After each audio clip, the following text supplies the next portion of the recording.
So, right before the reign of Monarch Hanne, there was the reign of King Alistair III, the Twice Buried. Bitter, Alistair II, the Iron-Fisted, taught her cousin and heir that nobles were ingrates, responding only to brute coercion. Alistair III would have none of it. Thank you for the follow, Saint Sakura. Mwah. Growing up reading about noblesse oblige and the heroic rulers in Alistair I's library, the bookish king trusted romantic ideals to unify the kingdom and save the day. Before he even got crowned, you shouldn't kiss me. Before he even got crowned, the Albion Martial Library was sacked by cultists, fueling a conflict between pro and anti-witchcraft. Ignoto channel, hey, how you doing? Thank you for joining. Bees, guardians of royalty, left Alistair's native east for the north. Sent recovering a demonic bee-taming charm, Count Vance Blelick came back, changed. He was locked up until the council could be sure he was free of evil. He never would be. Similarly, Countess Melting Penguins II was imprisoned for being a werewolf. The king was touched by her desperation to be freed from her curse. He had recently learned he was a werebear himself. Alistair's wife, Desdomina Witch Lurks, betrayed his secret. The High Inquisitor publicly denounced him. Trusting the council's justice, the accused explained that he was doing all he could to end the spell of a known malicious origin. The council decided to contain him, as was the norm. However, as king, he could have the Inquisition suppress the curse with its secret rites until he found a witch able to fully heal him. Melting Penguins II had begged to be saved, but could not be cured the same way. Unable to meet her gaze, the commiserating king had her beheaded. He hoped she would sleep peacefully, at last. While the ruler was indisposed, occult events had been causing chaos in the kingdom. Few believed the now divorced, cursed, tainted king able to help it recover, and his cousins were coming for the throne. Marcher General Erman Fuskin claimed a stronger ruler was needed to fend off an imminent Ashmedean invasion. Countess Violetta Cheese warned the peasants that Alistair III wouldn't save them from a common famine. Even Chief Hanne of the Spartan clan, busy leading an undermanned raid on the giants in retaliation for the split of Skarma, was said to be guided by the unusual pagan nonsense about the Horn of Odheld.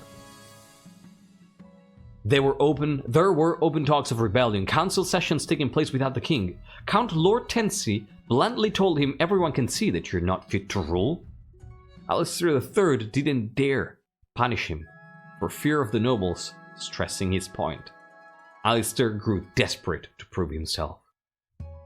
As Count Herman once did, he jousted as Count Bogdan. Though he lost, the crowd acclaimed his daring. But when he later revealed his true identity, no one believed Alistair III could be that brave. This had to be stolen valor. The king then tried being a war leader. Refuting Erman's claim, he attacked Ashmead and captured a castle. Alistair dreamed he could be known as a hero. Then, the counts rebelled, forcing him to recall his army, losing the war. Ashmead enforced reparations which starved the march and nearly bankrupted the kingdom. Commoners were begging General Fuskin to save them. The barons bid their time for the right moment to take over the palace for the king's safety, as the civil war kept their troops busy. The Northerners disappeared from the fight, and the Loyalists were too busy filling the gap to search for them. Then the sound of a distant horn echoed through the war room, and the palace began shaking. The chief's quest for the horn had, finally, been successful. Alistair III ran in search of Alistair IV, but never found them. His body was later found in the rubbles which had been the palace, beheaded. The tragic king was remembered as Alistair III, the Twice Buried, though there would be a dispute about which of his setbacks were said burials. Please, can I get one last round of applause for this wonderful summary by our amazing That Which Lurks. Remember, all our summaries are provided by That Which Lurks. Thank you so much, Lurks. who's probably not here. God damn it. So the Lurks was having some electricity power problems at home tonight. Hopefully they can join us at some point. Yeah, this was really cool, honestly. Like, this was a very tragic king. And yeah, the counts rebelled right at the end and allowed the chiefs to sneak in with the victory. Yeah, it was very cool. It was very cool. All right. That said, who buried Alistair? Life did. Yeah. Yeah, they can watch the VOD, of course. That said, this is what happened last time. So let's begin the Bearclaw Dynasty finale. Is this my life now? Is this how I need to leave? The only thing that could stop Lurks from lurking electricity. Is this my life now? Why are you wagging your tail? Apparently this is my life now. That which is unable to lurk.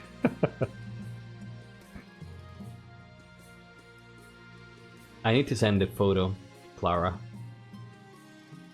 I need to send a photo to Clara of my current predicament here.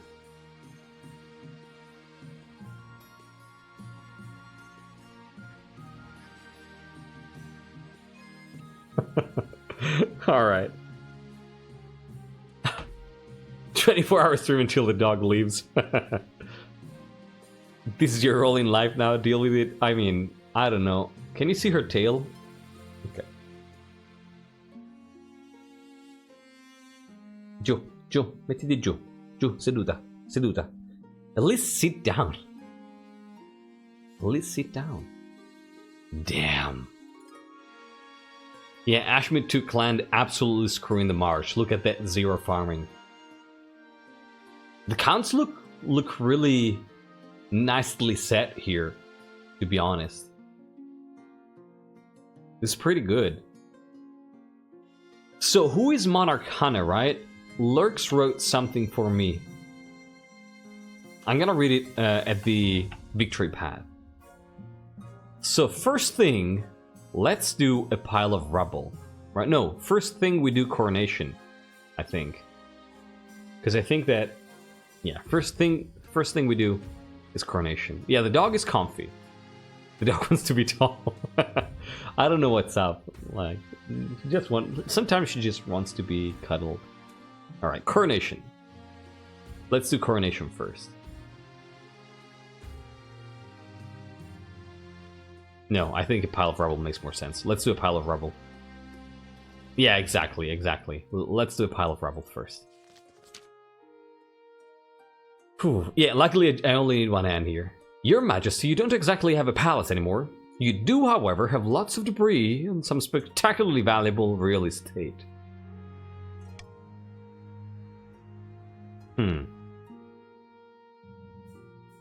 Yes, and whose fault is that? You pagan chiefs and your silly horn.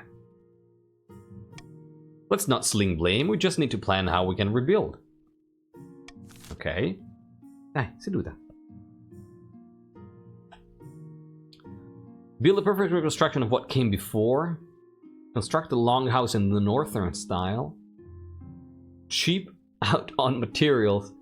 Chiefs can fund the new palace. God, do we want to go bankrupt right away?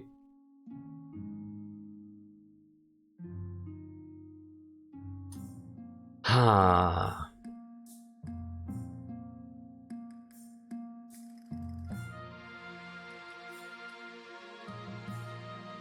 The chiefs can build it.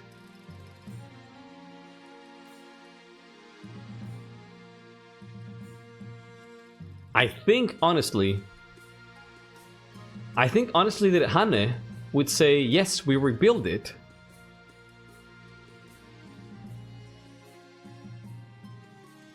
Exactly like it was before, but not meaning in the Marcher style. Because the palace, if you remember, was already destroyed once by the barons, and they rebuilt it in Marcher style.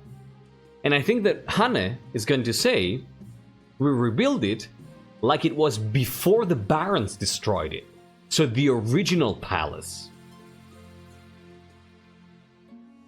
I think that's what they would say. Yeah. Yeah, I think they would say, rebuild it exactly like the old palace that the barons destroyed. So voting A.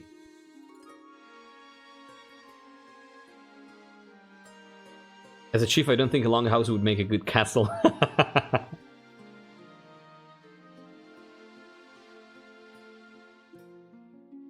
This is very close. 12 to 9. Wow. 12 to 10. Yeah, exactly. A would be rebuilt it in Arl style, precisely. Which, if you remember, was also a northern dynasty, a northern lineage, so... King of the Longhouse. So it's 16 to 12. 16 to 12. So, still very close. I'm going to be counting down from 5, and then we're going to go on. So, 5, 4, 3, 2, 1, and 0. Boom. Honestly, I respect Hanne for this one. You do? That's good. That's good. Because I think they understand that, you know, I think they understand the meaning of compromise. Yeah, bankruptcy, I think they can deal with it. Like, they think they can deal with it. Puoi scendere? Okay. Give me a second, because the dog has decided that they've had enough. And they want to reconnect with the floor. Bye. Alright.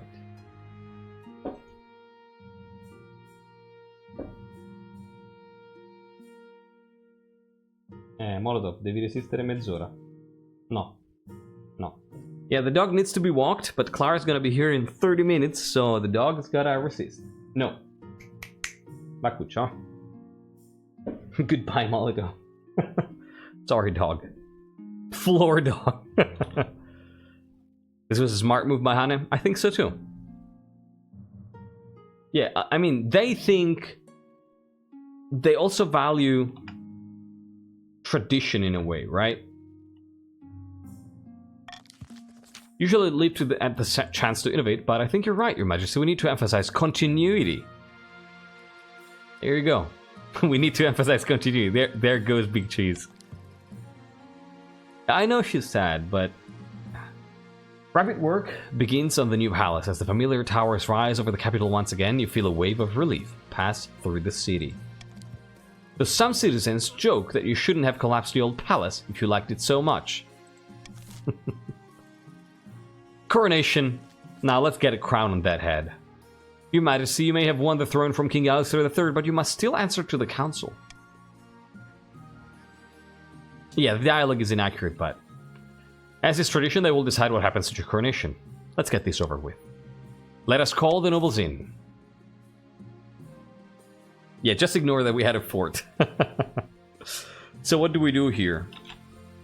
God, now everything is filled with dog hair.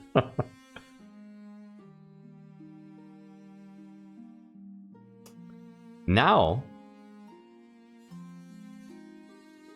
we definitely throw the Monarch into the river, right?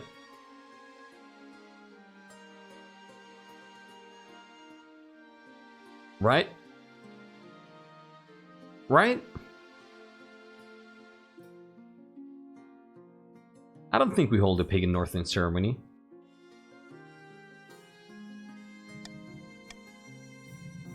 I think they would actually block it. Yep. Can you see the dog in the background? Look at that! Look at that. Like, can I live like this? Is this my life now? Is this my life now?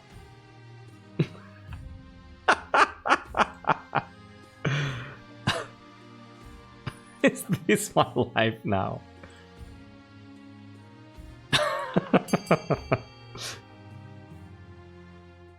Alright.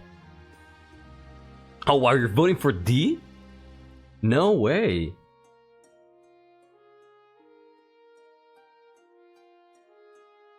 Wow. It's extremely close. It's 10 to 11. B is very metal, I agree. Molotov, no, non posso portarti giù adesso, mi spiace. Mi spiace, devi tenere duro altri 25 minuti e poi Clara ti porta giù. That's wow. Yeah, Marchers want their farming back. That kind of makes sense. That kind of makes sense. All right. Yeah, I remember that was the case last time as well to Shy. Sorry to hear that. No. I gotta be counting down from 5 here. This is very close. So vote now if you haven't already. 11 to 13, counting down from 5, 4, 3, 2, 1, and 0. It is indeed D. Hey Maidenless, welcome back. Yeah, I gotta close the vote. Like, I might be slightly distracted for the next 25 minutes as the dog really asked me to go out and, you know, on a walk. But Clara's gonna be back in 20-25 minutes and take care of that, so... Yeah, I apologize in advance if this is going to happen for 20 minutes. The dog is our queen, actually. Alright, let's go. The noble's spare no expenses, and your banquet table groans under the weight of it all. Whole roasted peacock, a boar's head stuffed with swan's tongues, an entire wheel turning on its pit. It's a meal fit for a monarch, which is now, you suppose, what you are.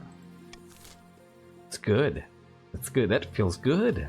That's actually a great way to go. A road member of the choir approaches, although our god may have been banished, its many gifts and followers still remain. We have a new leader, one who was foretold to bring glory to our god. Well, congrats. Yeah, that frame of her just being very dejected was pretty good. I kind of want a clip of that. Yeah, no, everybody's the wheel. Alright, yeah, counts are going for 10 across the board. Alright, let's go. Path to victory. Your Majesty, the history books do not look kindly upon usurpers, unless of course they prove themselves worthy of the throne they have stolen. When you die, how do you hope the kingdom will remember you? I kind of wanted council introductions, to be honest, given all the stuff that's been going on Discord. Kind of unlucky that we don't get it this time around. So, Lurks posted, Hanne of Clan Spartan, powerful orator with the voice of a fallen god, distant cousin of Alistair III. Chance, or Oddheld, broke the tie between subterfuge and the quest for the Horn.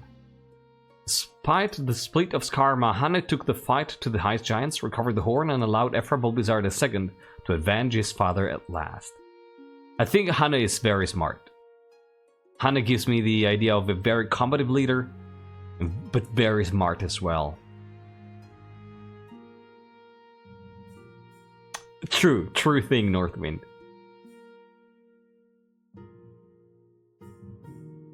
Everyone's a distant cousin since Oscar's reign, it might be, yeah. Continue the war? The land could use a golden age?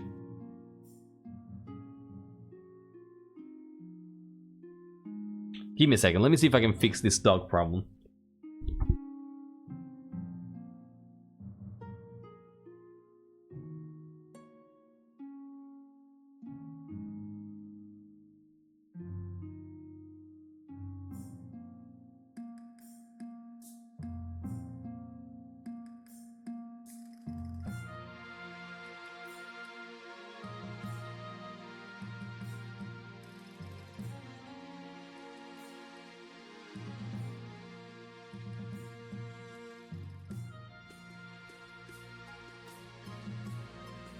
So, desperation move. I gifted the dog the bed.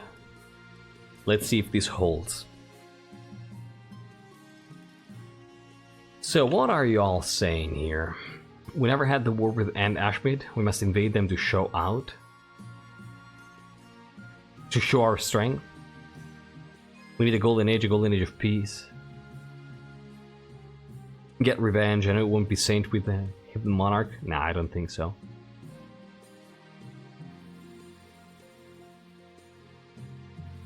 Honestly, I don't see peace here. I don't see peacekeeping. don't see peacekeeping. I don't see being a parent of the nation. I don't see a saint. So the right wing is not a thing. The Monster Man. We usually take our time here. So if you don't enjoy these, you're free not to be around. Greatest monarch ever lived. I don't think that's the thing that they want. I think it might be Conqueror. I think it might be Conqueror. Yeah, I think it might be more violence.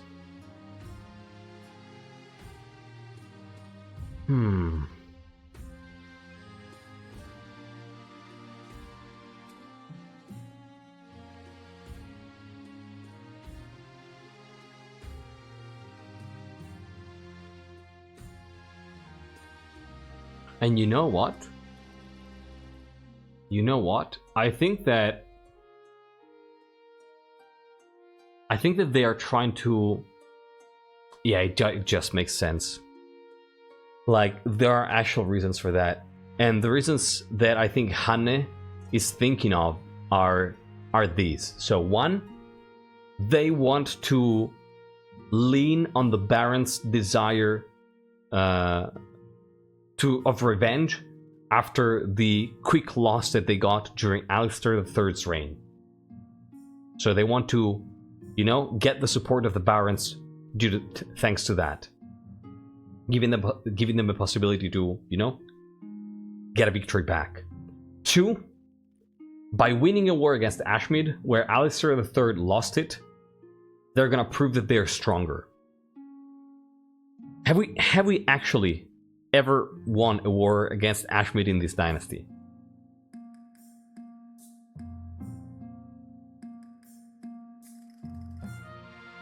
And I think that they want to give something to each region, and I feel like this would be what they want to give to the Barons. The ending, no. The event chain, yes. Just peace, no real win. Okay. I mean, it's the new Vietnam. I think it's gonna be a Conqueror. Like, they want to put themselves a step above Alistair III and in continuity with the rulers of the Bearclaw Dynasty, the Bearclaw lineage. Let's go. Let's go. I'm ready to redeem the East past betrayal in the Ashmead Desert. I wish to see that. A warrior monarch is sure to be redeemed fondly if they win more battles than they lose. I suggest over the next few years you focus on improving the kingdom's overall military as much as possible. Once you have an heir, I will return to discuss how your ambition is progressing. Let's go. This is how it starts. Tabeka of the Hesperus bloodline. Eccentric marcher trapper stands before a blazing hearth, shouting and swearing. So the Tavelinese want to have a go, trying to, you know, make use of the kingdom's instability. I see. Whenever the Barons of the March back down from the fight, never. I know you'll do whatever it takes to put me, your rightful queen, on the throne. Yeah. Barons of the March, what do you want to do here? How do you want to try to overthrow Monarch Hanne? Starting an uprising, trying to raise the treasury, modernizing the kingdom's military, trying to lower other people's military, or accumulating gunpowder, trying to lower authority. What do you want to do? B and C both look very appealing here. It's gonna be C? Looks like it's gonna be C. Is it gonna be C? Thrifty, hey, welcome! Just in time. Counting down from 5, 4, 3, 2, 1, and 0. That's very true, Morgrim. Kaboom time. We want big boom? I had no doubt. Alright. If this dynasty ends with a Italian spy on the throne, I'll bake like brownies in runner or something. It could end with the palace exploding again, yeah. If the chiefs get the toot again, I'm gonna just freaking laugh. They shouldn't, since they just won with it. The Republic of Kurth has this substance called gunpowder. With enough of that, the barons could take over the kingdom. Of course, a sensible monarch would never allow one region to hoard such a thing. To do so secretly, the barons must ensure their trading partners don't fear the monarch's wrath. The plan worked. The dog is sleeping. And so history repeats itself. To advance their scheme, the barons must lower authority to 4 or less in 2 seasons. Tobbe of the Ephra Bulbizar clan, infamous northern elder, stands precariously in a longhouse crossbeam, screaming like a fallen god.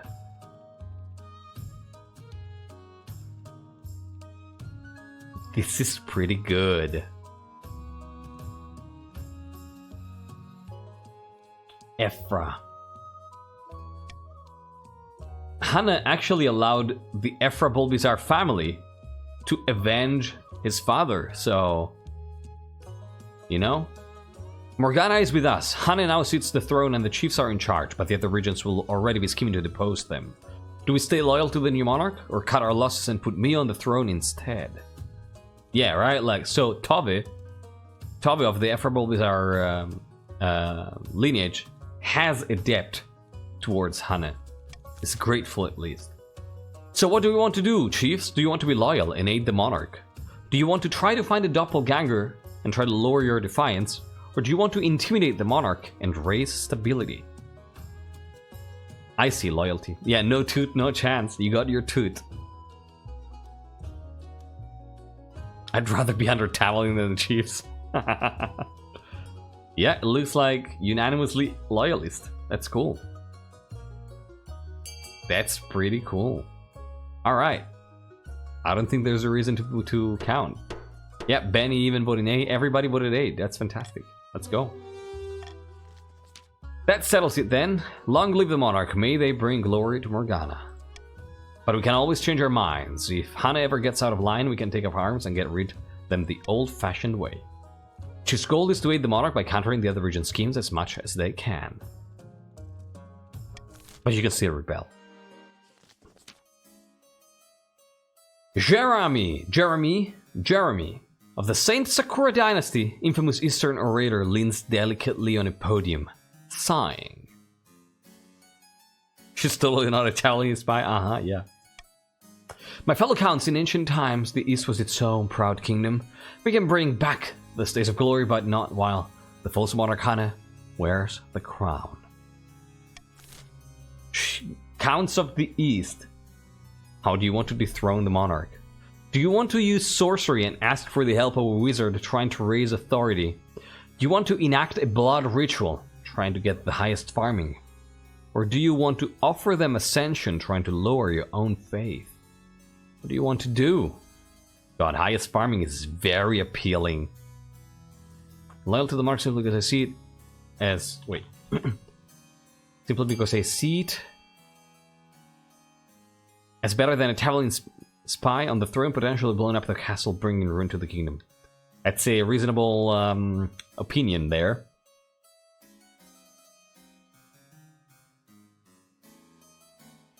Normal level of spookery. Saint Sakura also, welcome back. A session... Oh, whoops. Oh, you're voting for a ritual, huh? Interesting, Bassbeer. How come? It looks like it's gotta be blood ritual. The Count's plan to summon an ancient famine demon that will devastate all other regions, paving a clear path to the throne. First, they must ensure the East can withstand a famine. To advance their scheme, the Counts must be the region with the highest farming in 4 seasons. Easy peasy. And there is no relative. I think this might be the first time that we have no relatives at all. We've had like 3 cousins at the same time. But never 2 ambitious vassals and a false pretender.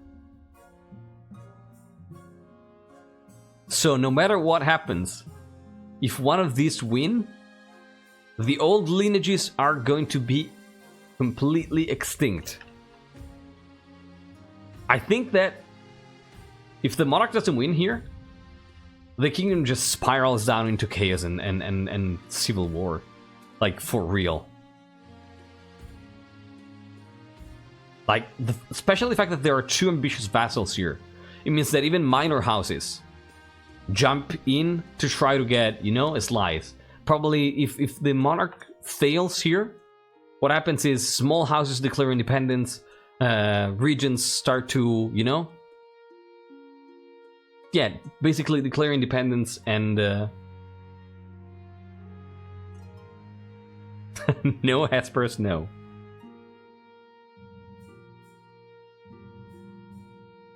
That's true, Northwind, yeah.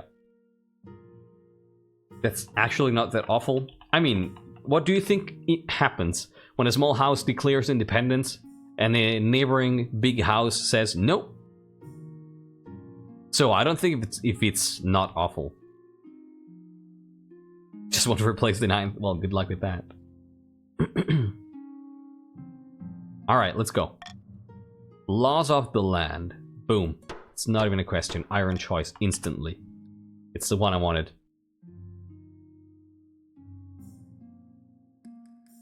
The big house crushes the small. Precisely. Yeah. This is going to be interesting. It's only a normal catastrophe here. Yeah. Or eternal. I don't know if it's eternal, but it's just very bad. What if Hanne wins? It depends on how they win. I guess we'll see. So let's start with this. Knife Master, hey, Your Highness, this is an outrage. I demand justice. Last week, Count Wild Vikings shook my hand as a supposed show of reconciliation and stole my family's lucky ring in the process. Blood and Star, nonsense. Rummage through your drawers and I'm sure you'll find the thing.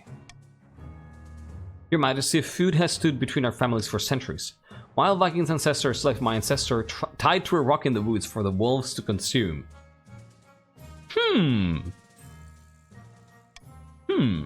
That's because his ancestor poisoned our well and killed half our household.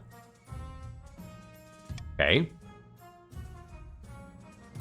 Enough. I know Wild Viking stole my priceless ring. It brings the March great luck and bounty, and my dear niece is to wear it when she marries.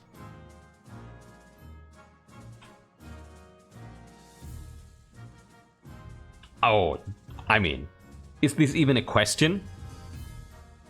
Is this even a question? We definitely send the Chancellor to investigate, right? We gotta make justice here. We gotta do justice. Let's do justice. Let's send the Chancellor East and investigate. We need to make justice.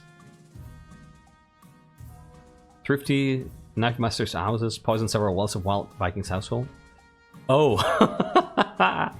Apparently so. It's the same people? Oh my god. I appreciate the Barons voting for A in spite of that, you know, going against their scheme here. That is honorable of you. That is honorable of you. It means you care for justice. That's good. It's good. Knife Master thanks you profusely, but the Counts are furious that the accusations are being taken seriously. You ordered the Chancellor to search Wild Viking's home for this special ring. Goodness me, I do enjoy tales about such mysteries. I shall do my best. I hope we find the ring. Hang in there, Hesperus. Bankruptcy looms. Alright. The treasury is almost empty, Your Highness. Where the hell did it all go? Apart from raising taxes, we have precious few options. Sherlock Chancellor. You could get a bank loan or sell off the crown jewels, or perhaps crack open some of your predecessor tombs.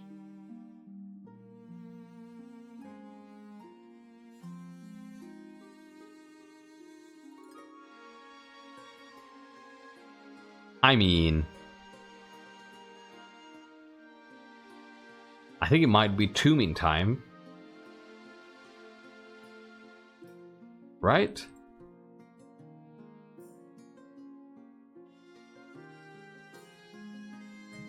I think it might be 2 meantime. Yep. Yeah, we don't care about the recent monarchs. I think I'm referring to the most recent monarchs. Like, people already sold off. People already cracked open the northern tombs.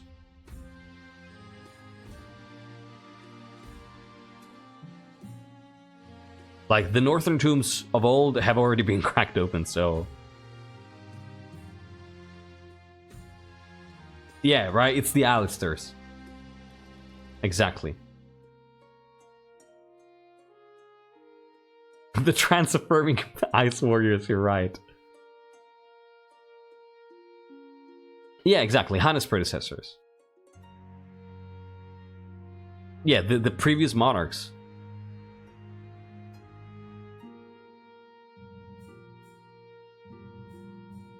I think this refers to, like, I'm gonna say this refers to the most recent ones. So, yeah, we do that.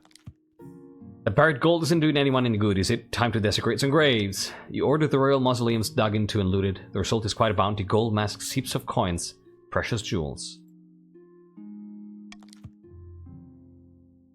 Not everyone is as practical as your treasurer, however. The church denounced you as grave robber. Nobles and peasants alike are disgusted by your greed. It can happen. You gotta make sacrifices, you know, to... This is not it. The kingdom is not going through a nice time, so... Yeah, cancer pit. Good news, your majesty. I have received a vision. I saw you bathed in holy light. Blades and missiles crumbling to dust before they could reach you. You do not need to recruit an honor guard. The ninth god will shield you from all harm. I've never seen the ninth protect someone from a sword through the chest. You need tangible guards, your majesty. Predecessor, one that precedes, especially a person who has previously occupied a position or office to which another has succeeds. Yeah, so the previous monarchs.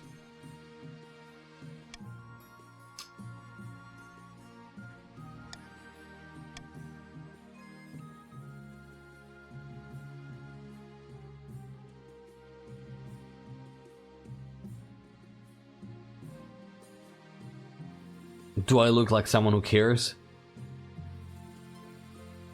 Guarda, fra 5 minuti Clara sta qui. 5 minuti. 5 minuti.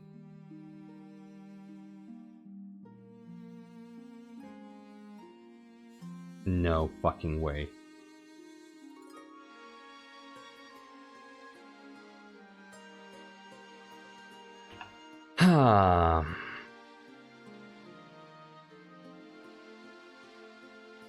So I may have to interrupt the stream shortly, like to take a break, because apparently the bus that Clara was supposed to take has been suppressed, and the dog really needs to be taken out for a walk. Clara's gonna be here at least in an hour, so I might have to take like a 10-minute break to very briefly walk the dog.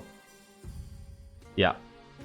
No, we're gonna keep doing this, but I may need to take like a 10-minute break. Yeah.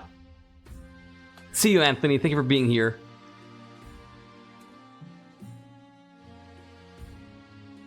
See. Yeah, this is... Yeah. I'm gonna pick the honor guard, and then I'm gonna do that. I'm gonna take a 10-minute break. Alright, so... You know what? I'm gonna leave you with on this choice. The dog is trying to climb on top of me, so I'm gonna go now. Yeah, I'm gonna, while I think what to do here. Sì, ti porto giù a pisciare. Sì, pipì. Sì. Alright. Sorry about this. This was not supposed to happen.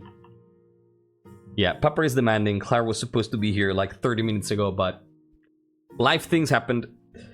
I'm gonna be back in 10 minutes, so, you know, grab a snack or a drink, and see you in 10. Sorry, everyone. Stick around.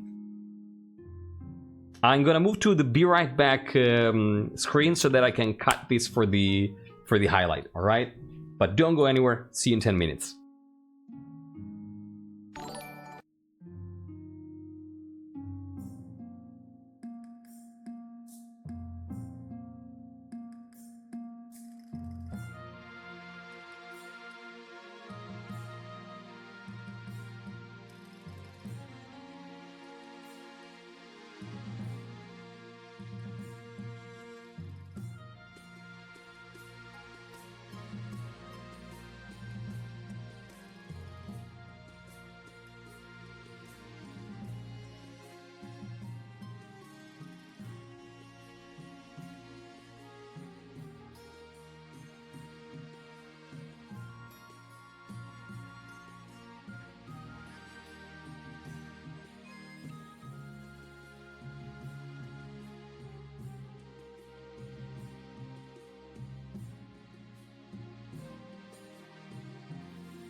Alright, and I'm back. Give me a minute as I have to run up 4 flights of stairs because the elevator wasn't working. Give me a minute to catch my breath and then we're gonna get started again.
Alright. We're good to go. We're good to go. We're ready to start to go back.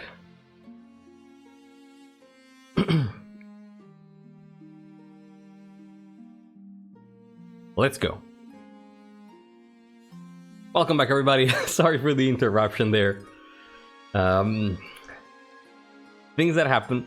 I would have wished that they didn't happen tonight, to be quite honest, with the finale and everything. But, you know, you cannot control when unforeseen events happen. Hello, hello. So yeah, Clara's gonna be... I don't know when they're gonna be here. Dog did a little walk. I actually didn't. We had the shortest walk ever. Clara's probably gonna have to walk her again a little bit more. And I had to run upstairs. Hey, Chaos in Order. So Golden Gum and Tycho, welcome back. Chaos in Order, thanks so much for the raid. Welcome, everybody. I'm MrKaji, in case you don't know me. The only thing I do is I play King of the Castle. So if you like this game, definitely do stick around. Tonight, we are playing the Bearclaw Dynasty finale. The Bearclaw Dynasty is an RP dynasty that we've been playing for like 3 months and a half. And tonight, we're bringing this to conclusion. So if you like RP, if you like world building, if you like epic conclusions to long-standing stories, you gotta stick around. How is your stream, Chaos in Order? You're playing King of the Castle as well, right? I think I saw you tweet going live with Phoenix. Yes, I remember. How did it go? Clara's here. God damn it. A little bit too late. Welcome, Raiders. Was good? That's awesome. That's awesome. Feel free to... Phoenix did not help me win. For some reason, I'm not surprised, you know? I'm not surprised. They lost. Not surprised. Not surprised that Phoenix did not help win. So now it's loyalty scheme. That's good stuff. Welcome, everybody. So, we just had a little interruption here because I had to walk the dog. There was some chaos that happened in the house. Now we're gonna resume. I just asked 30 seconds of your time because Clara just came back home. I need to tell them something real quick, and then we're gonna resume. And we're not gonna stop until we're done with this. Just give me 30 seconds.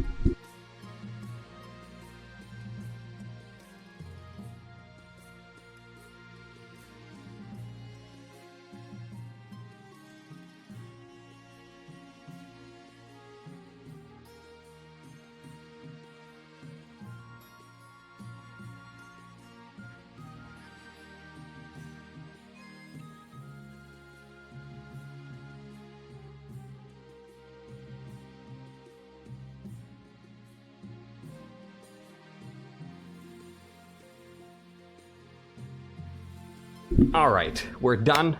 There's not gonna be any more interruption until we're done with this tonight. Again, sorry everybody, it's been pretty chaotic. Have a good night, Chaos. Take care, do all the post-stream aftercare you need to do. And thank you so much again for the raid.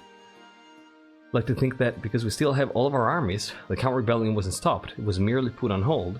See if this new king is worth our trust, and so far I have seen that you haven't. That's a good point.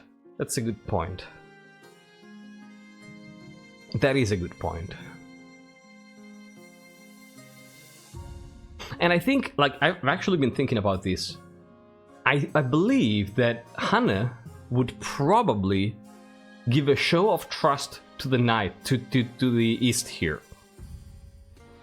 And take the Eastern Knights in the castle, with the idea of giving a little bit here and a little bit there. Thank you so much, UK Vampire. Have fun.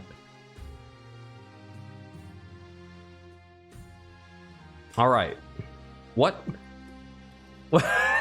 I don't think I've ever seen this. I know that's a dangerous choice if they choose to rebel. But I don't think that Hanne is afraid. Comma? How could you choose them? I will make the arrangements at once. Foolishness! Do you not trust in the protection of the Ninth? Spoilers. No. The Knights arrive a few weeks later. They are all extremely pale and extremely polite. The commander introduces herself with a florid bow, reading out a poem she's written for the occasion. I'd never seen that. Alright, let's go. Auction time! Finally, you get to do something. Would you also like to view my witch hunters for magical protection? Why the hell not, you know? Why the hell not? There was an option for the Ninth to quote-unquote protect us. So, auction time. Let's start this. You know what to do. Boom! No, it's not Baspir. Exclamation mark fund, followed by the letter of the building you want to fund, followed by the amount of money you want to spend. Your options are increasing faith for the barons with A, lowering authority with B, lowering farming for the chiefs with C, raising military for the chiefs with D, raising stability with E, and raising authority with F. Interesting. This is an interesting combination. Oh, Technologer, I had seen you. I meant to say hi, but I was distracted. How you doing?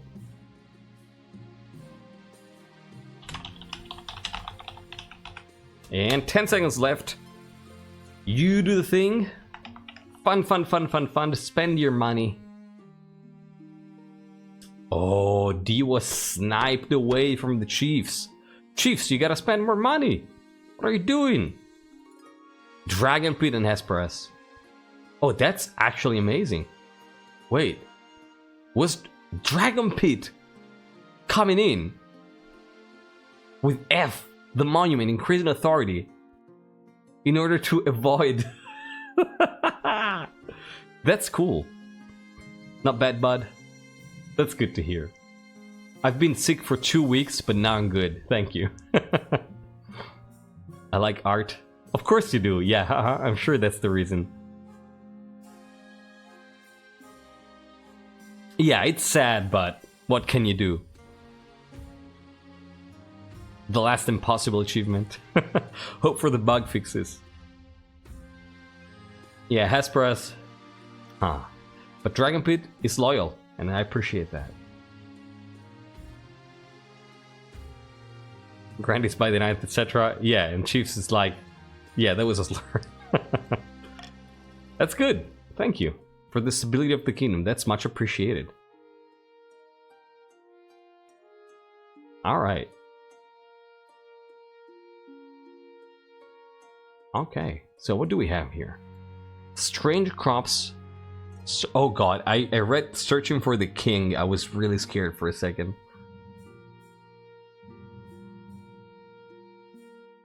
Finding a spouse. Let's go. Your Majesty, it's important to find a spouse sooner rather than later. I'll take the liberty of finding eligible candidates. What is your preference? Any. Thank you, Your Majesty. I'll send out messengers to the most influential noble families in the kingdom. Let's see what they have to offer. It's an easy enough decision. You'll marry to the chiefs as we agreed before you took the throne, right? Right? I'm not sure about that.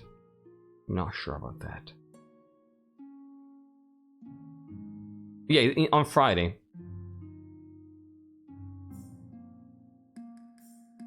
Like, if you look at that conversation, I specifically asked them to show the Lord's Hunt.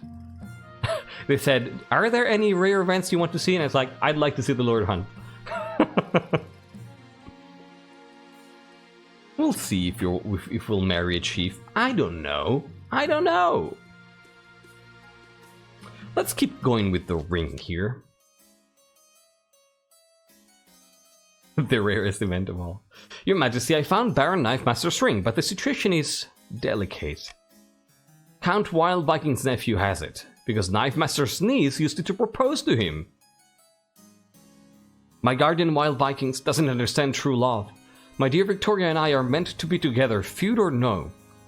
All we want is a quiet life, a little garden, a flock of geese, 20 acres of land or so. You know, very, very little things. Small things. No one knows about this romance yet, but tensions are high. They're both cute. I agree. I haven't seen it at all, Technologer, since you made me notice. Both regions are using the feud to fuel a full-on rivalry between barons and counts. Perhaps unsoft-hearted, but I can't help feeling for this young couple. Is there a way we could resolve this peacefully? God. Can I afford to spend all that money?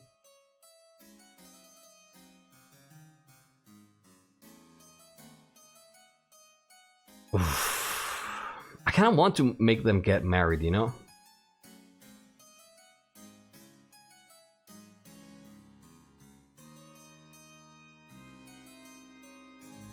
I kind of want to.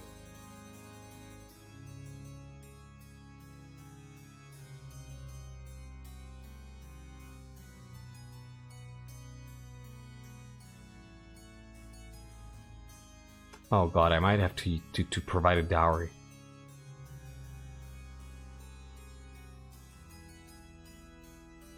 I might have to provide a dowry here. I'm sure you can find more tombs. Tarzo, welcome and thank you for joining. How are you doing? You are a chief. For beat but plus kill? No. Why can't we afford to? Oh, because of the money. Yeah, that is my only concern. Hey, Terso, how you doing?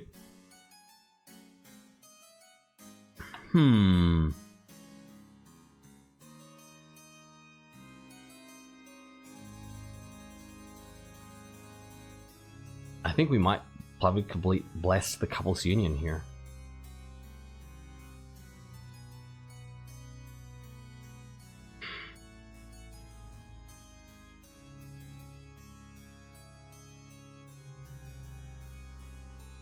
It is tax season. It is tax season, you're right.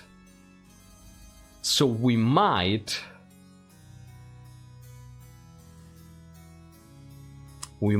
do a cruel tax. God damn it.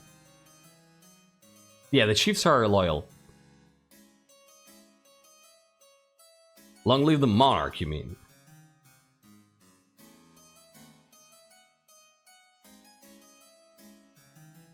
But the king would never attack. What king do you know?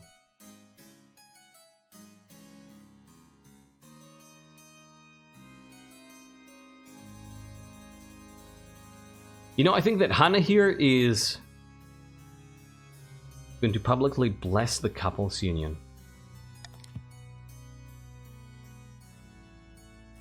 Saying, this is an example of how you two should work together. I think that the monarch wants the regions to work together.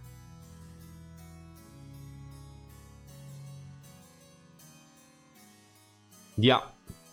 Yeah. Cheers, Your Majesty.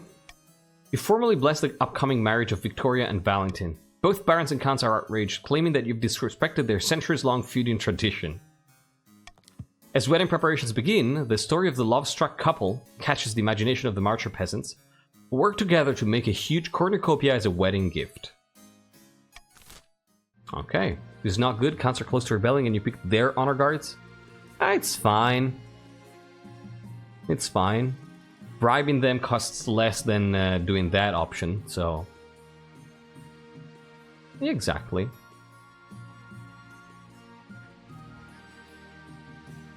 They're going to work together might not be in your favor, though. But I think that Hanne kind of wants to force the two regions to work together, you know? Like, that's what they want to see. They're forcing the hand, though. I'm not sure if it ends up paying off for them. Like, I don't know if they have the political tact. Like, they are aware that they need the regions to cooperate. I don't know if they have the political tact to do it in the right way, though. So let's see. Strange crops. Fantastic. Exactly what we needed that. I think so, Hesperus. The harvest in the north has been an utter disaster. Look at this turnip. Let me take a look. The turnip is riddled with rot and twisted into the grotesque shape of a skull. Half the harvest is like this. We need help if we're to get through the winter. Ah, shit.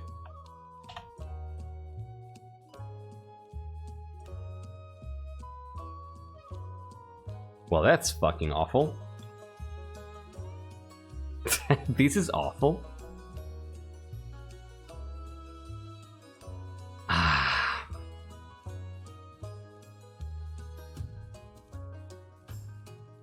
We cannot raid other regions' granaries because the march has too low. It's too low. Monarch is aware of interregional marriages. Yep. Yep. My seeds got loose. Yeah, no.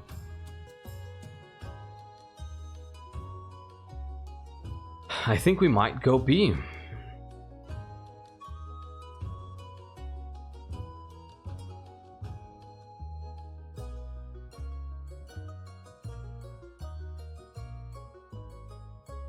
Yeah, I think it might go B. It might be B.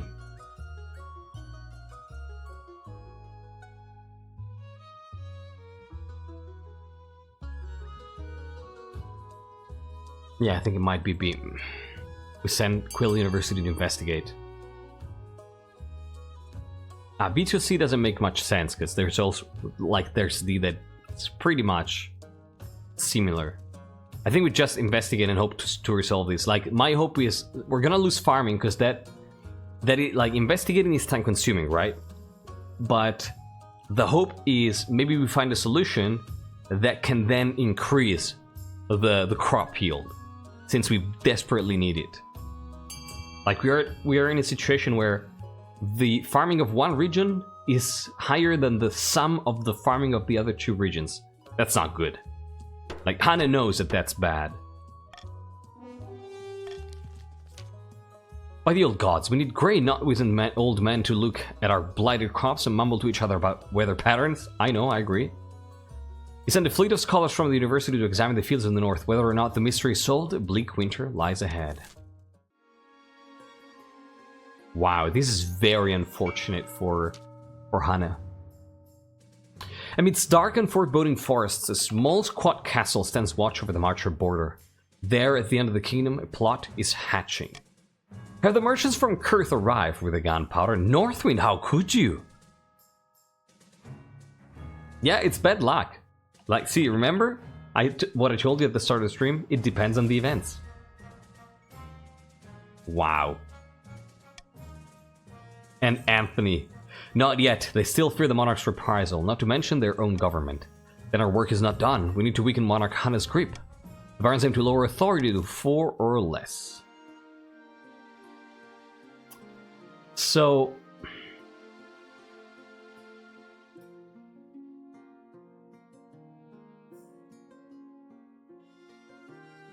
I think this is something that they would do for sure.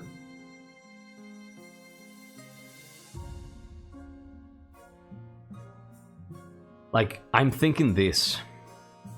To be honest.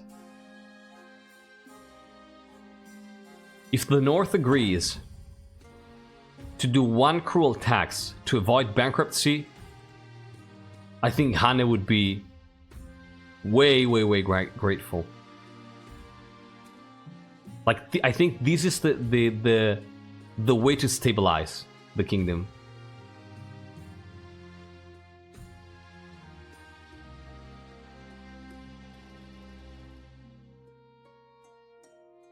Like, it pains me to do it, but I see Northerners being okay with this. I like Hanne, and then I'm going to get killed by gunpowder.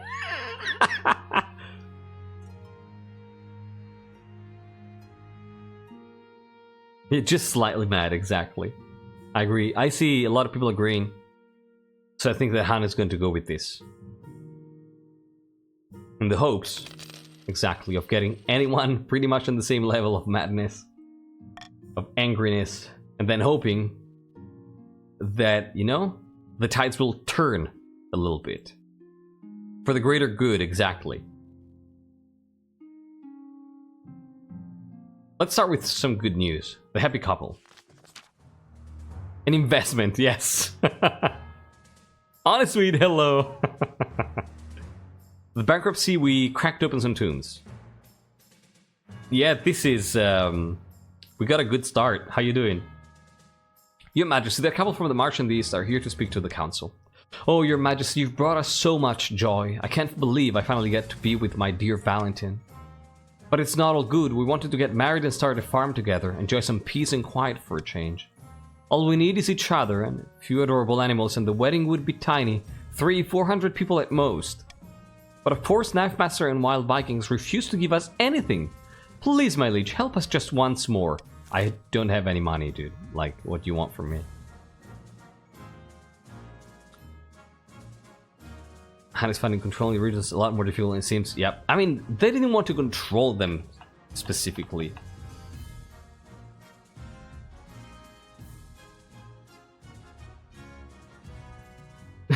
This farm idea is silly, they're on their own. Oh, this race is farming. This is actually pretty cool. Darth and Doom, I 100% agree with that. I have no money to spare. Can I pay for them?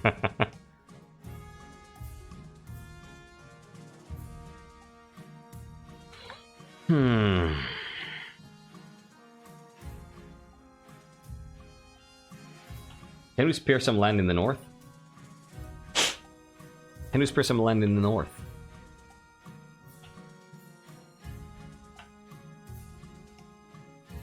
Iron Sea is a steal, right? I'm kind of thinking the same.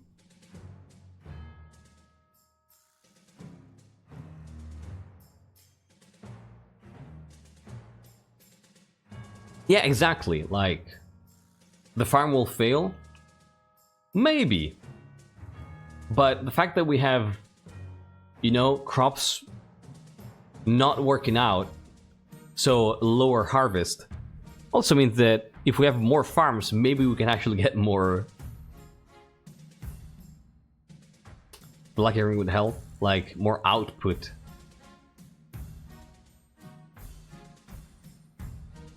I'm going to say... Oh, actually, this is perfect now that I think about it. I'm going to say RNC, and the reason is, think about it. Hanne is trying to give the idea of a united kingdom, right? A kingdom that is compact and cohesive. What better way than a couple comprised of a marcher and an Easterner settling in the north? It's perfect. This is perfect. Like, if this works out, this is the perfect propaganda for Hanne. So Hanne would strongly push for that.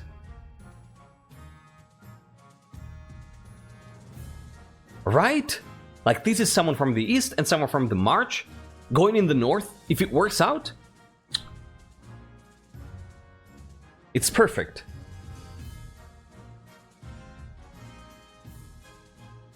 I think Hanne is trying to... Like, this is a nuisance, let's be honest. But I think they're trying to change it into an opportunity. Yeah, the East has no need for it. Absolutely. Alright, it looks like it's gonna be C. The council agrees with Hanne. The council wants to see unity. Let's go. They should forge their own path. Few nobles want their relatives to become humble farmers, especially if it's because of a whirlwind romance with someone of a rival lineage. Neither the barons nor the counts are happy. But the chiefs welcome them eagerly, even giving them some scrubby land to live on. It turns out that the lovers have a knack for wilderness life, helped along by the lucky ring, and they quickly cultivate a thriving farm that brings prosperity to the area. Yeah, I thought it would be the chief's defiance for some reason. It wasn't. Victoria and Valentin even named their first child after the monarch. Little Hanne grows up peacefully in the country, far away from the feuding families. That's pretty good. That's pretty good. Yeah, and the chiefs got gold. Other people got angry, and the chiefs got gold. That was sweet. I don't think I've ever gone with that series of responses to that event. Okay, cool stuff. Let's see what the Archbishop wants. Your Majesty, I wish to speak with you about the situation in the East. The counts have long been a matter of suspicion for those of us in the Church, but now idolatry and devil worship are commonplace across the whole region. Allow me to send some of my best missionaries to the East. It's for the good of the realm.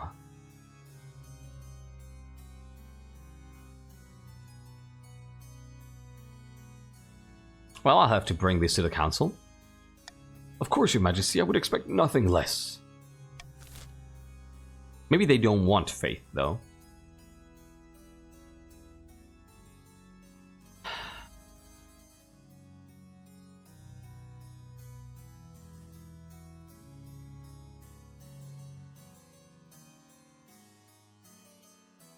I'm going to let you vote. I'm going to let you vote. What do you want? I know I'm a Northerner. I'm a Northerner, but as I said, Hanne is trying to concede things to the different regions, right? So it only makes sense that they would allow people to vote here in order to give them what they want. Who is the other faithful count? Saint Sakura looks kind of like me. Except for the bright eyes. 9 to 12, this is closer than I thought, to be honest. 9 to 12, I'm going to be counting down from 5 here.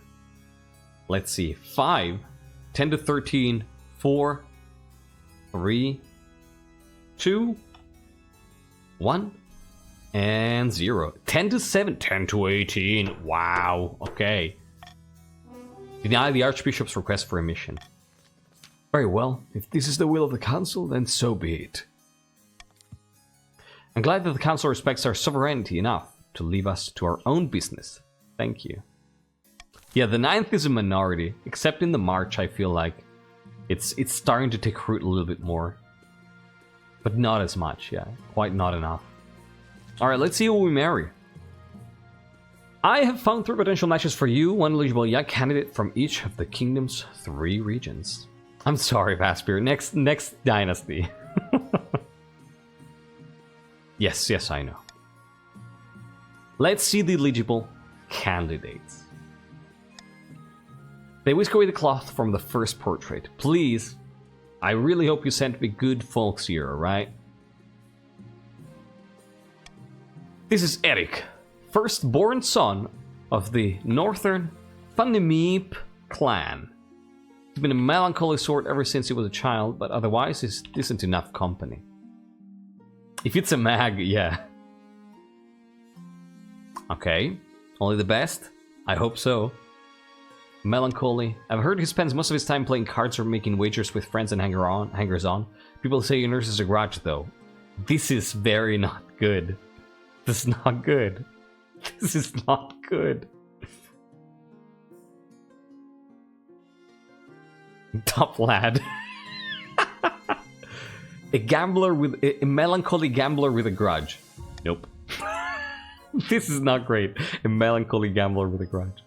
This is Valentina, the eldest daughter of the Eastern Big Cheese Dynasty. Forgive this newty expression, I'm sure that it's caused by an errant brushstroke. Yeah, depressed, vengeful gambler. Nope. Yeah, thank you for coming up. We'll call you back. Your own, yes. She had a laboratory installed in her castle and spends most of her time there conducting bizarre experiments. She went missing a while ago, but it turned out she'd accidentally locked herself in her cellar, survived on wine for a week. That's intriguing. I'm not gonna lie. And then we have Henrika, scion of the prestigious Marleytine bloodline. A typical baron, really. Loud and brash and self-absorbed, but mostly well-meaning. Huh. Henrika, you say? Of the Marleytine Dynasty, a lineage, huh? Nerd girlfriend. And apparently they're a hell of a fighter, brave as a lion, tough as nails, a terror to behold. Give them half a chance and they'll expound at length on how we should improve the lot of the peasants. You know what? This makes sense. We are a chief monarch with an Easterner honor guard and a marcher wife.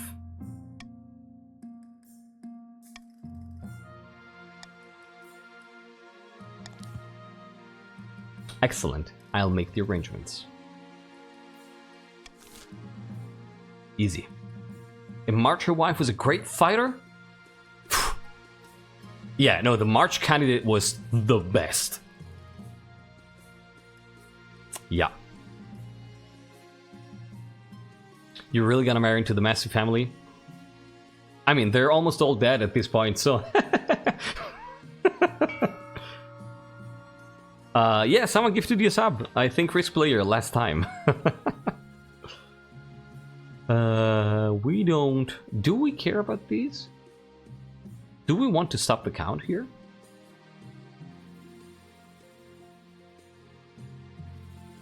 No. No, we don't want to stop the count.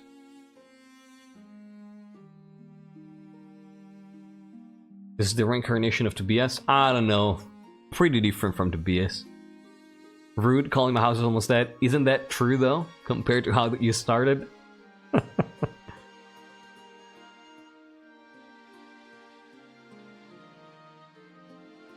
Might I mention, you are now decently related to my always cured bloodline? Oh no. Decently though, decent enough is good. So let's see here. A new discovery, a sacrificed priest, and the royal wedding. So let's start with the royal wedding and have some good news, right? Your wedding to Henrika is naturally the talk of the kingdom. Nobles and peasants alike travel from across the realm to attend. For a week and a day, the capital is one giant party. It feels like you're the only one not taking part.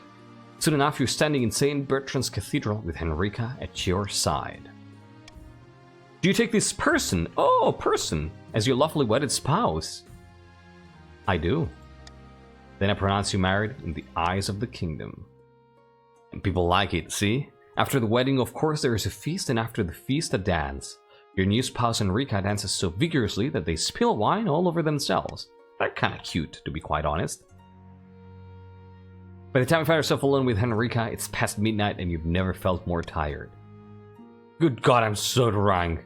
And yet somehow, not drunk enough. Whose hours do I need to kick to get more wine? Servants bring us wine. That's the spirit. You know what? Shall we go to bed together? Just straight ahead. No time like the present, huh? This week, back to the last dregs of their wine will lead you to bed. Easy. It's love. Yeah, the tight bloodline is messy. Why should I marry my daughter until the second slide? My daughter is wonderful, but can't compete with Henrika's badassery, right? They're awesome.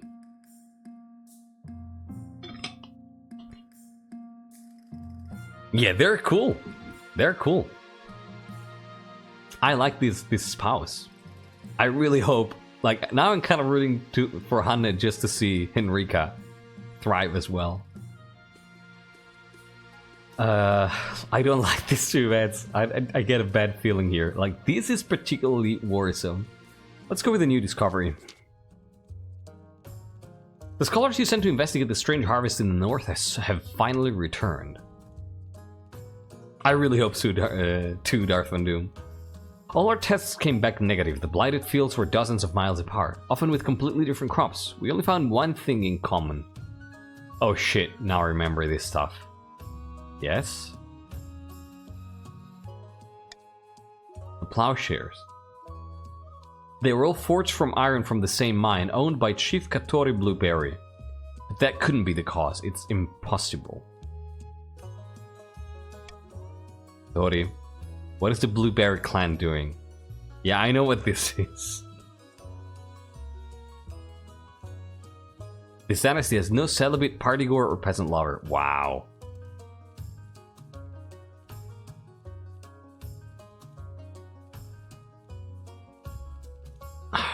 Servants, fetch Chief Katori Blueberry, would you? What is the meaning of this interruption, Your Greatness? I was in the middle of brunch. Have you noticed anything unusual at your iron mine? The ore has been odd recently. The miners say they hear whispering in their minds when they pull it from the rock. That kind of thing.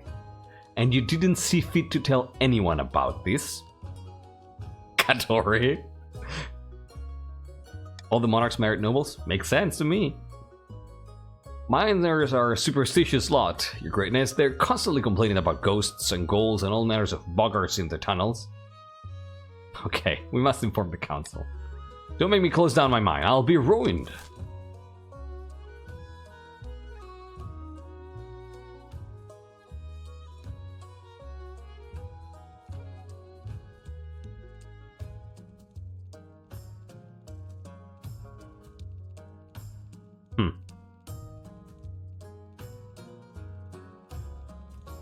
What would Hanne do?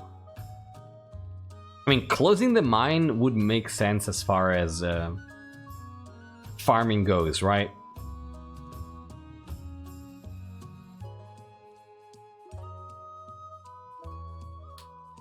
I think the Monarch would say... I think the Monarch would say close down the mine. Just for farming.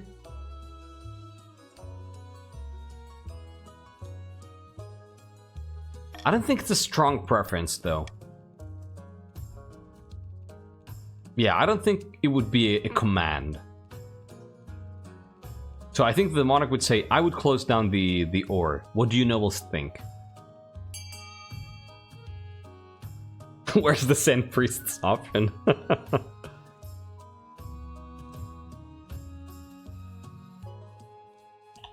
Time to run an examination. If running the biggest business conglomerate this side of the Ghost Sea has taught me anything, it's that you don't throw away an asset.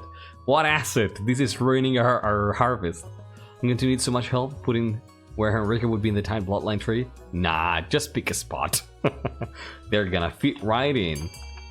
Yeah, what priests is the answer. Alright, it looks like we're gonna send the ore to Quill University. Yeah. Okay. I appreciate that, Ephra. Alright. I will fetch a sample at once, Your Majesty. Okay. And now let's see who is sacrificing priests, because this is not good. Your Majesty, I bring grave news. Missionary went up north to bring the true faith to those pagans, but last week he was found dead on the outskirts of a remote village. May he rest in peace. Caught a nasty cold? No, Your Majesty. Sacrificed in a devilish ritual to one of their awful pagan gods. He was found draped across a stone altar with antlers embedded in his head. Oh yeah, I remember the fertility ritual. It's normal, you know, we're having a blight in the north. That's what we do from time to time. You must send an inquisitor to the village and root out the killers. He kinda had it coming. Sounds like a fun time. Oh, it's a fun thing, yeah.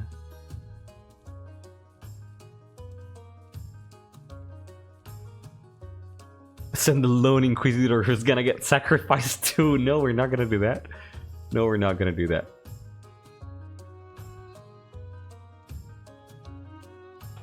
I mean, honestly,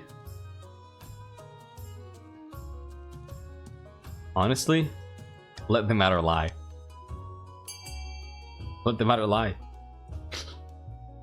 Mary Leech, this is an outrage. The North persecutes our ninth priest despite the promise of religious freedoms. Where is the justice? You got a point there. You kind of have a point there. Kind of have a point there. Should have read that before. You're right there. I would accept a different option. I would accept a different result. I'm gonna give you time to vote. I'm gonna give you abundant time to vote.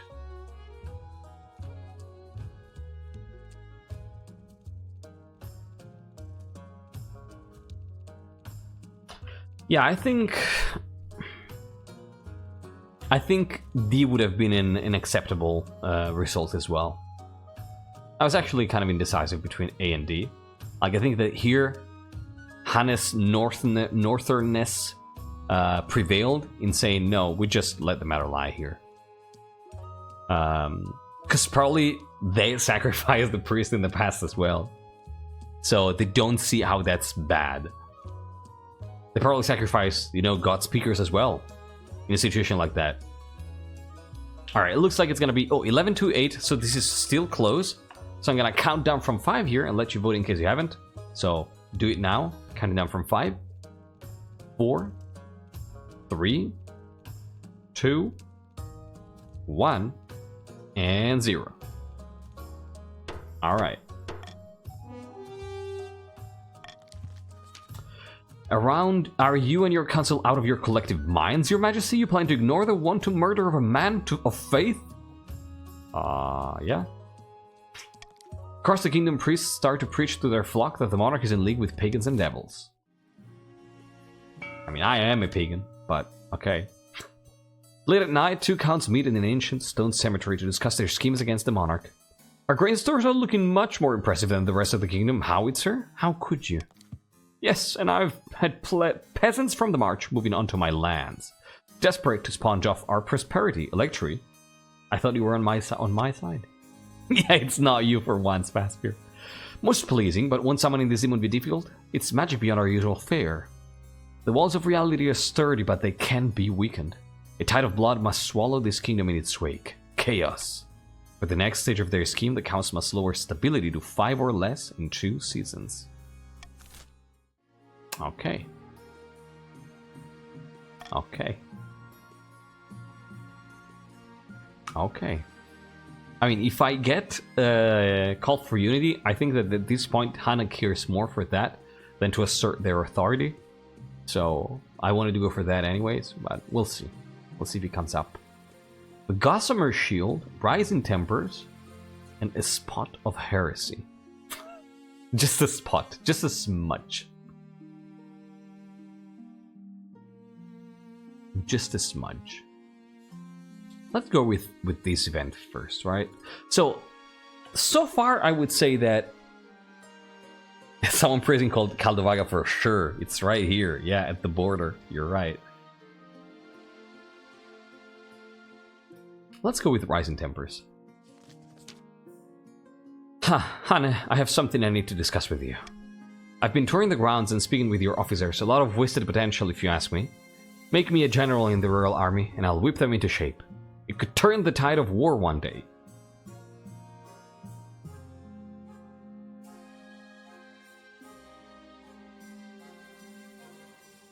Marley, why does it lower authority?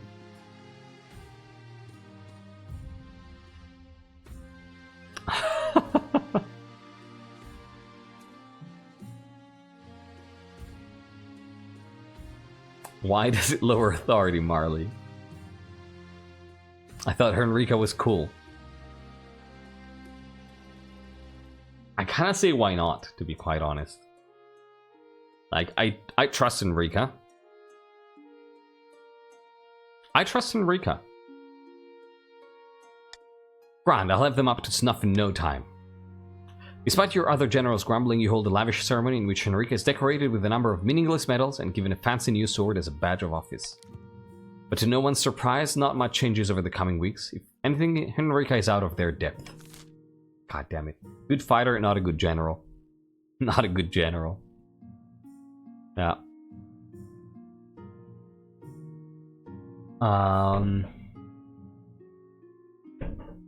They're a fine marcher, but Henrika lost one of my garrisons in the woods, my liege.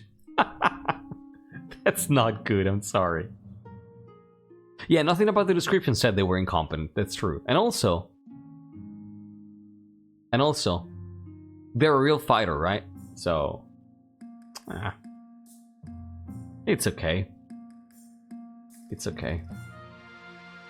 Let's go with this pot of heresy. Your Majesty, I'm stunned, outraged, and incensed. I've been summoned to trial by the Inquisition on some nonsense fabricated charge. Out of all people, the Speaker of the Steel Republic.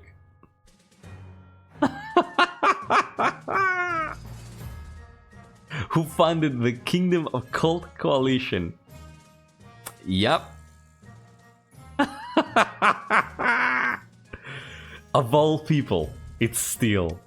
They're claiming I'm part of a cult because of the peculiar design of my crest and how I have exactly 10 people at every meal and the strange noises from hidden chambers. It's ridiculous. I think today's theme is faith. Unfortunately, the Monarch is from the north. Yeah. Uh-huh. Uh-huh. Uh-huh. No one dares defend me on their own. They're too scared of the High Inquisitor. The trial is set, but the Council must intervene, my liege. Though she remains silent, the Council is keenly aware of the High Inquisitor's steely gaze from across the chamber. Plot twist, the coalition was a cult all along.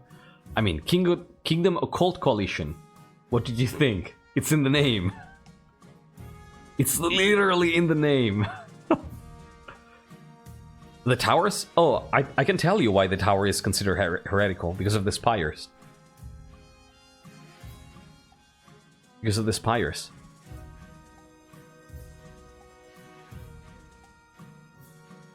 Right? I mean, no way they're going to find anything, right? I agree. Yeah, it comes back to Gloria. But yeah, I think that the Inquisitors saw the tower and said, oh, yeah, this, you probably put that there because of the spires. So you're heretical. Hey, Shiny Gorks, how you doing? Welcome. I think that the... I honestly think that the most honest thing to do is this. Suggest to pray for a good outcome. I was trying to make a joke. And bomb. Forgot the finale was today. Oh, it's okay. We got delayed, so you're still in time, Shiny Quirks. I think we just say, yeah, you do pray. You do pray for a good outcome. If they burn him alive, oof. I think the 50-50 is the way to go, but we'll see. I don't think we should search for a witness to defend Baron Steel. I think he should, you know? Like, his reputation should be good enough. Like, they're part of the Kingdom Occult Coalition. 7 to 8, this is very close. This is very close. 8 to 8. Alright, I'm gonna be counting down from 5 here, so if you haven't voted, do vote. Counting down from 5. 4. 9 to 8. 3. I'd love to see C. 2. 1. And 0. Wow. Oh, that was tie. Okay. I thought it was A. Whew. I'm a nice girl, but my main flaw is wanting to put the Inquisition to the test by making them do Gamba. Well, I'm gonna go for the 50-50 here. Steel. Yeah, exactly. You have to defend yourself. Oh. During the trial... Oh, shit. During the trial, Steel 40k crumbles and confesses to being a disciple of the 10th god.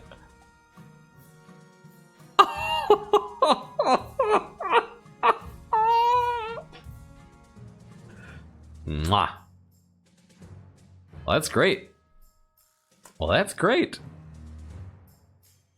Steel. Wow. I would never have expected this.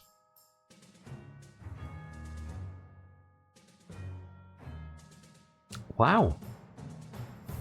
And smiling, the High Inquisitor gives the order by the end of the day Steel 40k has been put to death. Kaput.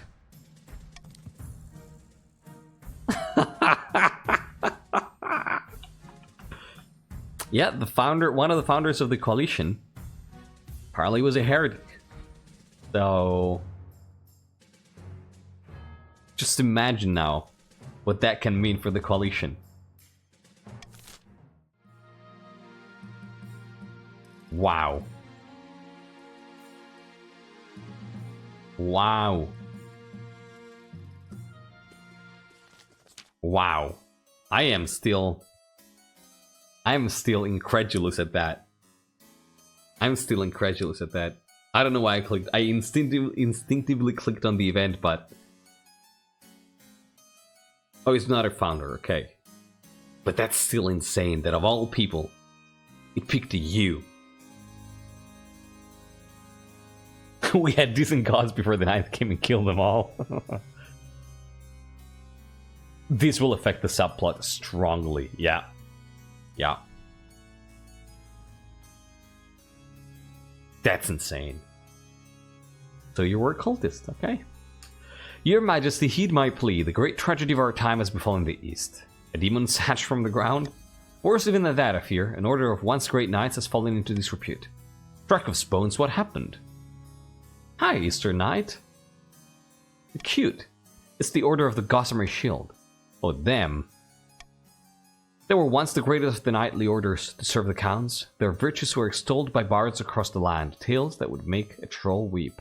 I don't think I've ever seen that interaction. I guess it comes up only when this event comes up and you have the Knights of the Drowned Rose as the honor guard. That's pretty cool. That's pretty cool.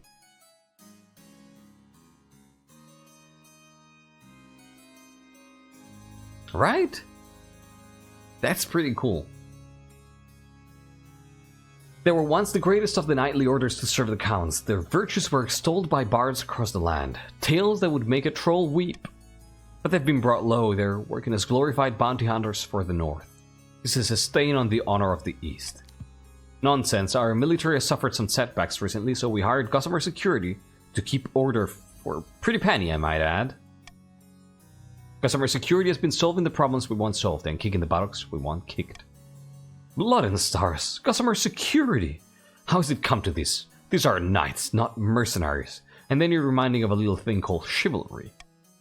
Please, your majesty, I beg the council to be reasonable. He might be, Big Cheese. He might be. I think we should invest in Gossamer Security. Whoops.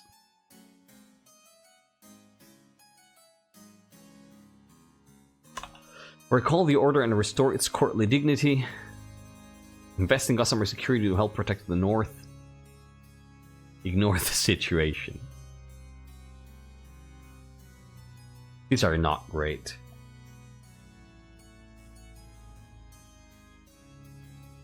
Like sword and shield. Bam.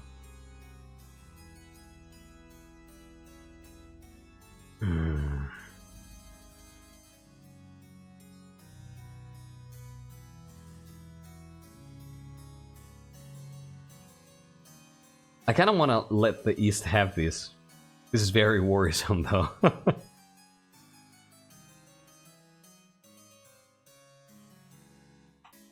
A is something we cannot accept.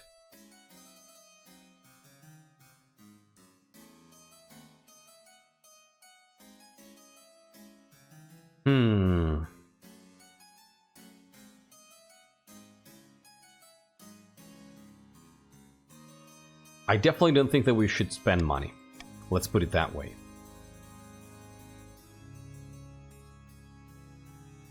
I think we should recall the order.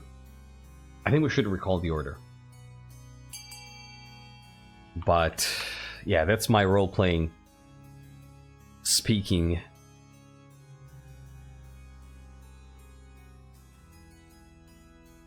B means you can have more people working together in different regions. But it's also very disrespectful towards the counts, so no.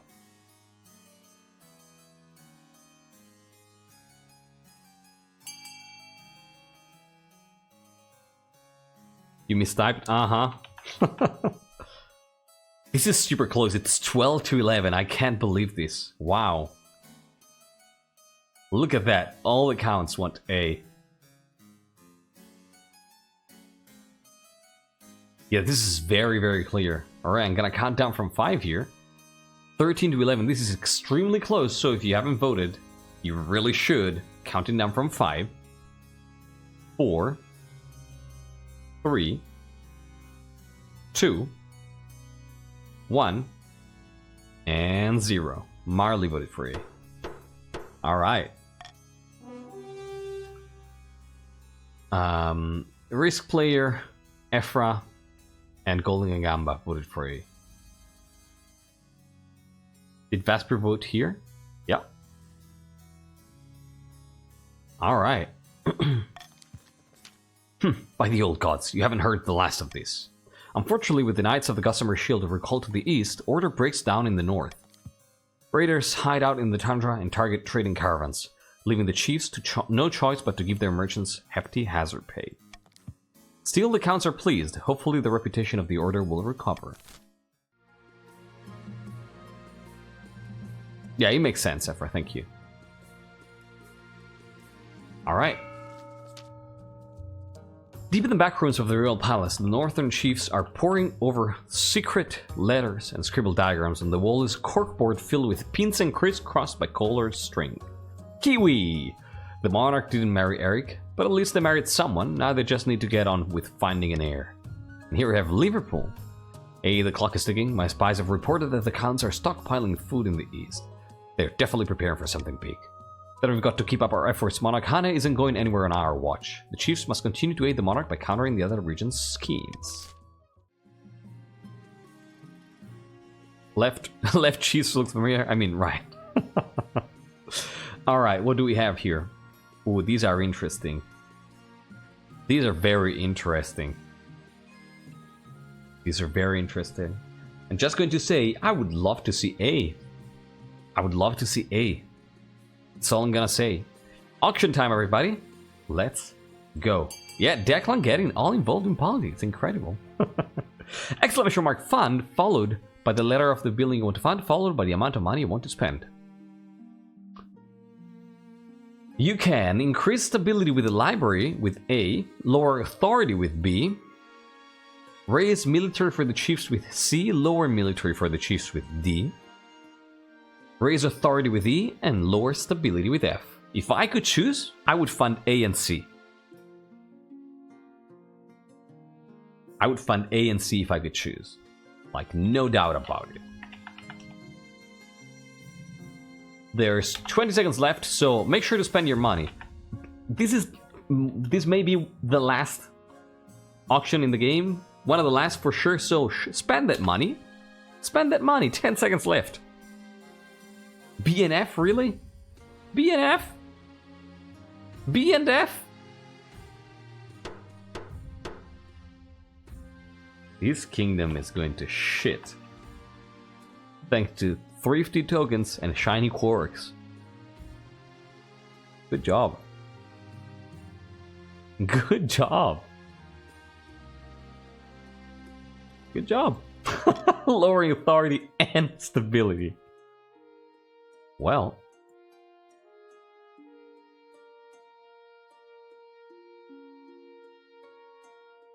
Look at how close we are to the kingdom collapsing for your arrogant, idiotic ways. Wait, what? What are you talking about? So let's say hypothetically stability falls more. Does the kingdom collapse? Yes. Yes. About your heir. Your marriage to Henrique has grown strong and steady, like an old castle wall. Though it began as a legal arrangement, it's blossomed into something like love. It's high time you thought about an heir. I think we'll have a child together. Why not? The kingdom is totally fine. And on, yeah, one stability and on the verge of bankruptcy. This is not good. This is not good. First of all, it's they. The monarch's pronouns are they, them. Not him. So let's see knightly virtue first. We're paying the Order of the Gossamer Shield to protect our land, but Countess Darth Von Doom decided she wanted the knights to go back to writing love poetry and picking flowers. Now crime is exploding in the north and there's no one to keep order. Look at this perfect 4 across the board for the chiefs. That's your problem. People have been visiting my keep from across the kingdom to learn about knightly virtues and court etiquette. For a fee, of course. Gods be good, your outdated notions about chivalry are irrelevant in the modern age. Is their poetry good? Actually, they're more relevant than ever. We can all do with a little romance in our lives. In fact, I should come to the capital and spread the word. What do you say, your majesty?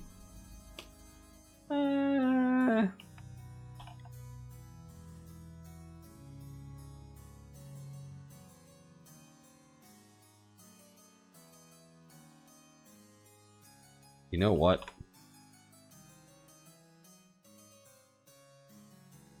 Tell it to the tourist bureau.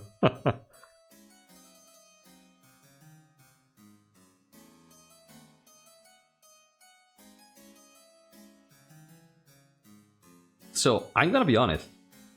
I think that Hanne, when Darth Von Doom said, bring them back to the east, I think that Hanne thought that they would be fighting, that they would be knights in the sense of, you know, medieval knights, fighting, jousting. But now that it's actually poetry and stuff like that,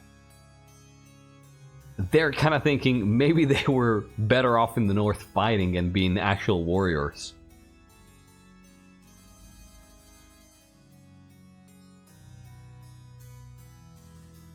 They are knights we fight with words. Invite Countess Darthmund to spread her ideas in the capital. I don't know about that. I think it might be B or C, to be honest.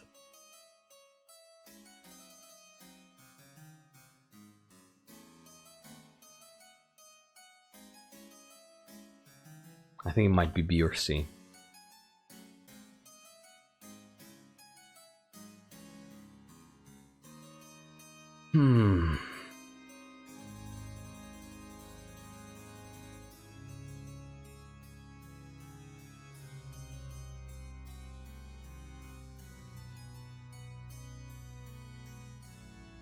I think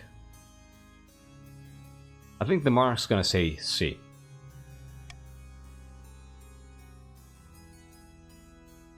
Yeah, I think the Monarch is gonna say C. And is going to accept B if it happens, but A, not so much. Like, B is fine as well. B is fine as well.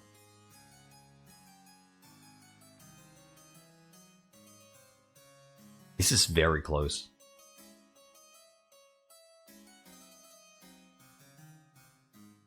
Keep in mind, C will increase authority. Yeah, yes it will. Looks like it's gonna be B. 11 to 7 though, this is pretty close. Let me count down from 5 here if you want to vote. This is the moment. 11 to 7, count it down from 5, 4, 3, 2, 1, and 0. Wow, 13 to 7 in the end. Okay. 90% chance. XCOM gods, please, I need this. Please, I need this. Exactly, Aspir. Send Countess Darthmund to help the chiefs overcome their problems. Please. Please, XCOM gods. The chiefs really don't want Countess Darthmund's help. How will this fool help us exactly? Good point. However, Countess Darthmund's visit is a rousing success. It turns out that a chivalrous sword cuts off heads just as efficiently as a mercenary one, and the Eastern Knights soon terrify the bandits back into hiding. Meanwhile, the northern peasants enjoy hearing nostalgic tales of unrequited love and doom-laden tragedies. That's actually the best outcome. They're cooperating. That's so good. That's so good. I have attuned for my destructive off-screen revenge quest against Tatiana's slayers. That's actually great. That's great. That's fantastic. That's better than what I wanted. Now let's see what this is. Your Highness, an urgent matter. My agents suspect there's a reason behind the recent unrest. The Counts are stirring up chaos to power some kind of dark ritual. What sort of ritual? We don't know yet. They've been too careful, but we must fight back against this sacrilege. Okay.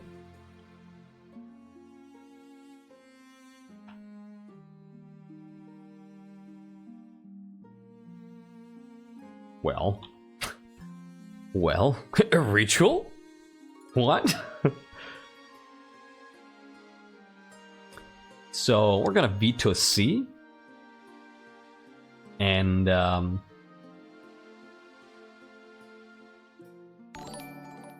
holy moly, Mochi!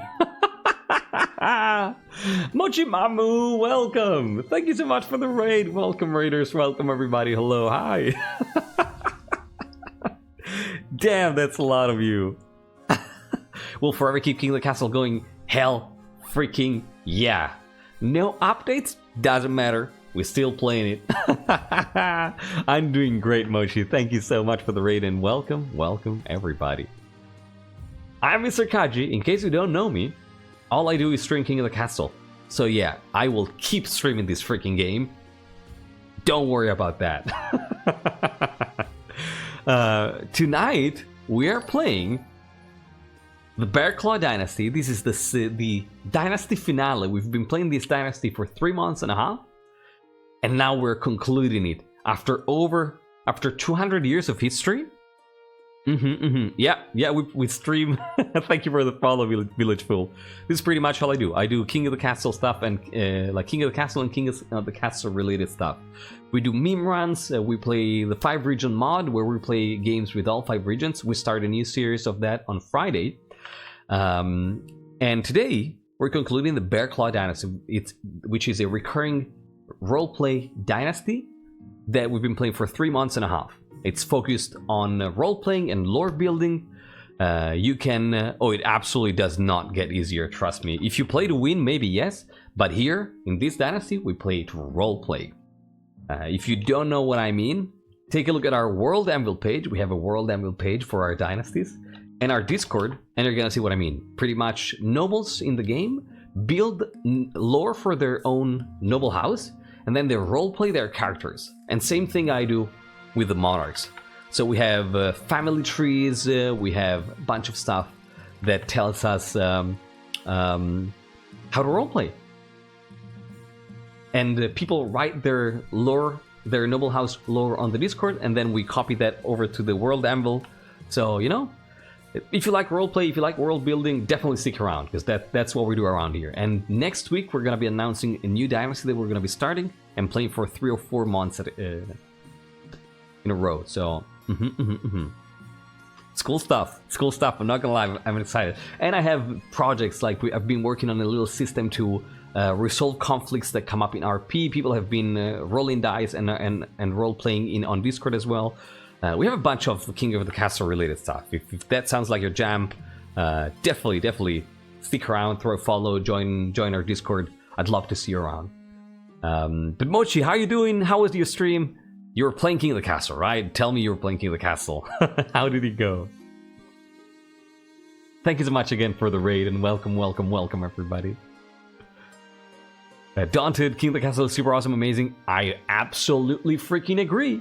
I love this game. Since it came out, like I used to do variety stuff. Since it came out, I've only played this game, so... You stream King of the Castle so much, it's almost weird to imagine all your content before King of the Castle. It's weird for me as well. I sometimes think about it, but... By the way, in regards to the King of the Castle post, it was rather odd to see 3-dimensional advisors. It was weird, right? Seeing them in front. This might become a new unhealthy addiction. Well, I'll be glad to have you. Alright, Ephra, see you around. Thank you so much for being here. Take care. Back to you. Not today, but we played it recently. Oh, okay, we kind of stopped because no updates. It makes sense, it makes sense. I think that not having updates means that the people streaming it and playing it need to innovate, right? Like, it puts a more work to do on you, streamer, and personally I try to do that. Like, again, we have this little community-made mod that makes us play with all 5 regions that we play on Fridays. And this Friday, we're starting a little series that is a very silly thing that happened like some time ago. Like we had a Monarch, and Hesperus, who's in chat now, said, oh, this Monarch kind of looks like my chemistry teacher or biology. I don't know, it's kind of the same. So, and so we played as if it was a high school. And so we're starting a series where we play the kingdom as if it's a high school. And the monarch is going to be the principal, the advisors are going to be the professors, and the nobles are going to be the students. So, you know, we're just going to pretend like that's what's happening. And I think it's going to be fun. The world building makes this game really addicting. Right? I love it. There is a mod that has been worked on by a community member who's, I think it's there in chat tonight, Shiny Quartz. But it's not publicly available yet because it's very buggy and very broken and unbalanced. Yeah, Shining Quartz is here, so it's not yet publicly available. Oh no, like the game is very hard to mod apparently because there's no mod support. So the only mod that exists that we've been playing is a mod that allows you to play with all 5 regions at the same time, which is still pretty cool. It's very chaotic, but.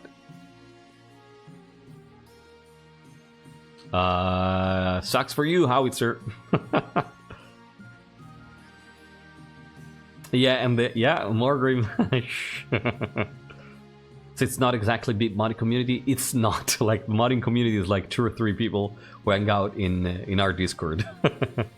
And again, it's modding is not supported by the game, so we're mostly doing file editing, and there's a couple of plugins that we can use to change some things, but people are still working on making them, you know, better as time goes on. Modability update is going to make this game kill everything else. Yeah, like that's the one thing that I really hope they do. Like, if there is one thing I really hope the devs do in the future, is add mod capabilities to the game. If they do, this game is gonna last forever. Like, we're gonna do whatever we want. The game has absolutely no tools for modding. Yeah. Noses Doc, hello and welcome. How you doing? Let me see where you ended up. You're a chief, so you're a loyalist. All right. So yeah, that was long-winded to say. I'm happy to see you. If you enjoy King of the Castle, role-playing, lore building, and that kind of stuff, I'd love to see you again. And I'm just glad you're here. Thank you so much for the raid, Mochi. Thank you so much.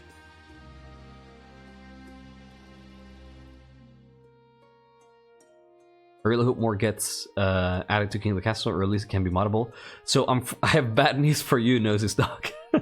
They just announced, the developers just announced today that they're not going to be adding any more content to the game. So unfortunately, nothing's going to be added to King of the Castle for the time being, at least, until they get more funding. But yeah, modding capability is not a thing, but a few people in my community are tinkering and trying to work out a way to mod the game, but it's slow work. It's slow work because the game is hostile. But yeah, it falls on us. Hopefully we're gonna be able to do it. Like, again, on Friday we're gonna play the one mod that we have currently that's buggy and broken and unbalanced, but it's a lot of fun. So if you want to see that, see you on Friday. I really hope so too, Trash. But with or without modding, I'm gonna do my best to keep this game alive. You can believe that. And you know, part of that is keep playing. So let us go here. I think this is an easy veto. The counts shouldn't be allowed to do whatever they want. They shouldn't. They just shouldn't. So what do you do? What do you do, Council? How do we proceed against this? How do we proceed?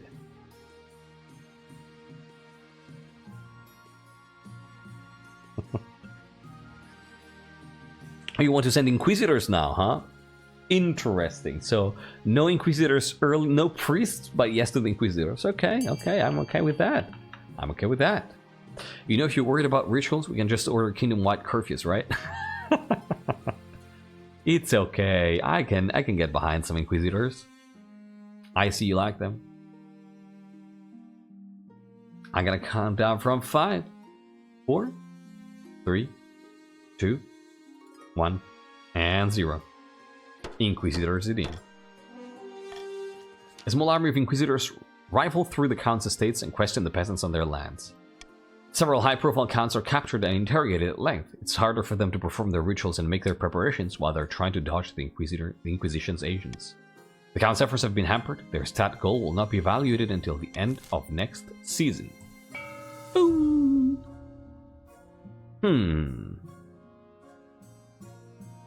Well, we kind of need money here.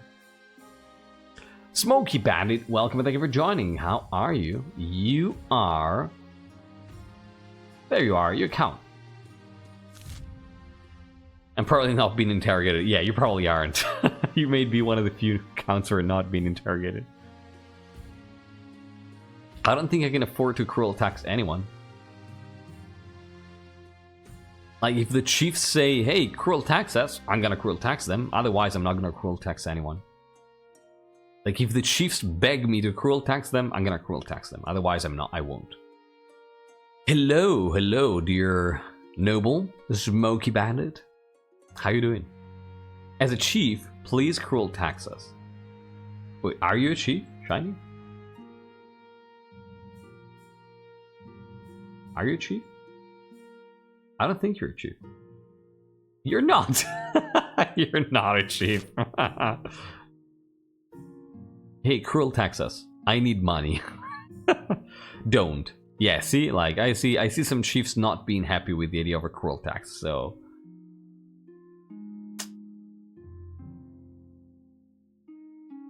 we're prepared to tighten our belts. You know, I see some chiefs being okay, some others not. So I think I'm just gonna go with the normal tax here. Even though I like the idea of bringing it to 4 with everybody. Like doing one more and then not anymore. Would you mind?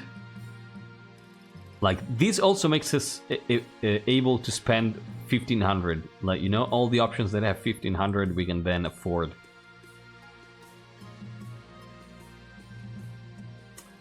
I might do that. I might do that. I might do that. Like, having 300 gold more, it's probably not gonna count much if we end up losing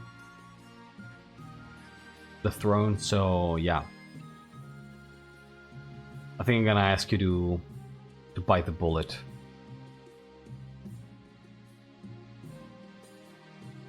Yeah, I'm sure I have tea with the Inquisition often enough since my home is like a bastion in the pagan land. Yes, it is. Yeah, I think I'm gonna have to ask you to bite the bullet for this time. I'm sorry. I'm sorry. Panic in the council. This is great. Fantastic. What, the Archbishop's request again? Let's go with the panic in the council first of all. Let's see what's happening. My liege, I bring bad news from the march. We are receiving reports of... I'm sure your news can wait. I bring urgent tidings from the east that demand the monarch's attention at once. Will you turn your ignorant dolt? Why don't you settle your quarrels outside? Meanwhile, I have news from the north that really is urgent. Shut up! Shut up! Order in the march has broken down, your highness. Some battalions have killed their own officers and begun roving the wilderness, acting like common bandits.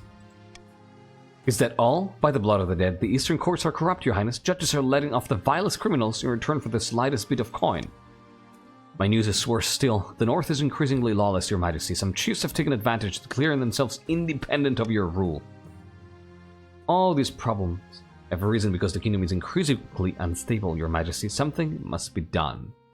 No, it's not passing in the council, no.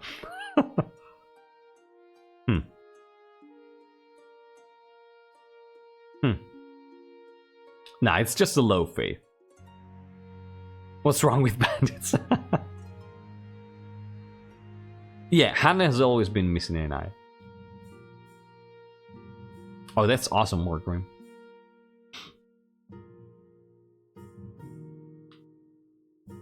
What do you suggest? Unfortunately, we lack the resources to tackle all these problems at once. We must vote on which matter to prioritize. So, welcome back, Terzo.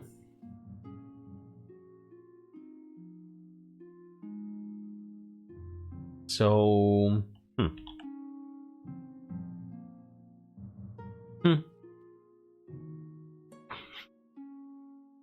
Well, you know what? I think that B sounds best, right? Don't touch the eastern courts. B sounds best, right? Hey, that's pretty much what I'm thinking. Like, we can't throw away our troops on petty rivalries between a war, before a war. Yeah.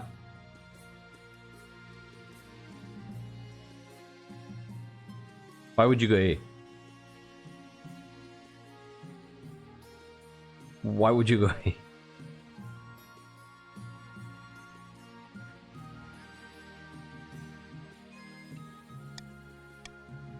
Yep. Yeah, I'm not gonna throw away troops. We're gearing up for a war.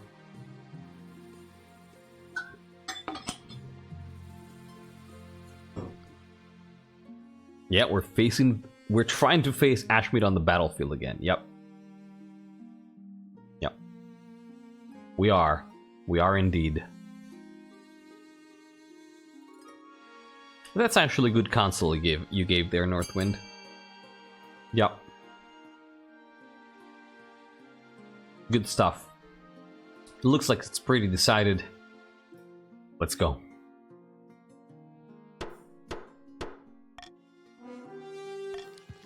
The corrupt Eastern judges are stubborn. When you try to remove them from their posts, they retaliate by enforcing all the old forgotten laws that everyone had agreed to ignore. Suddenly, merchants are legally required to wear blindfolds on weekends, and every coin must be passed under the nose of a cat before it's spent. Trade grinds to a halt. Once the stupid old laws are repealed, you enact crucial legal reforms. No more corruption in the East, or at least less of it. The crisis in the East has been quashed, making the kingdom as a whole slightly more stable, but the nobles of other regions feel that you're ignoring their problems. I'm doing my best, everyone. I'm doing my freaking best here.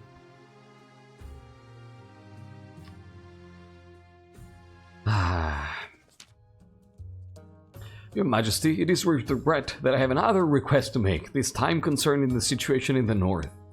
Too long have the Northerners been allowed to worship their heathen three gods, in brazen defiance of the ninth god. Allow me to send some of my best missionaries to the north. It's for the good of the realm. I'll have to bring it to the council.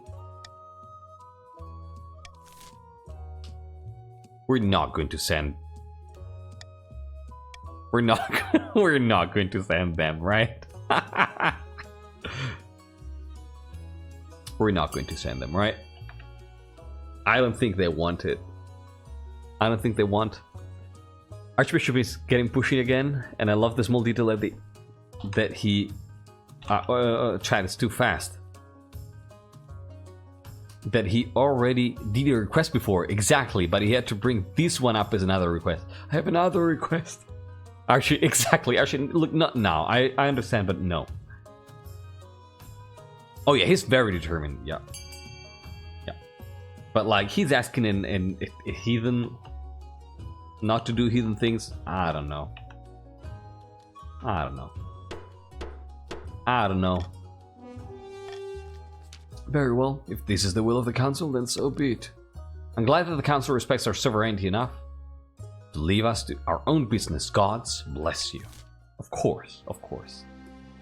And now let's see how this destroys our stability.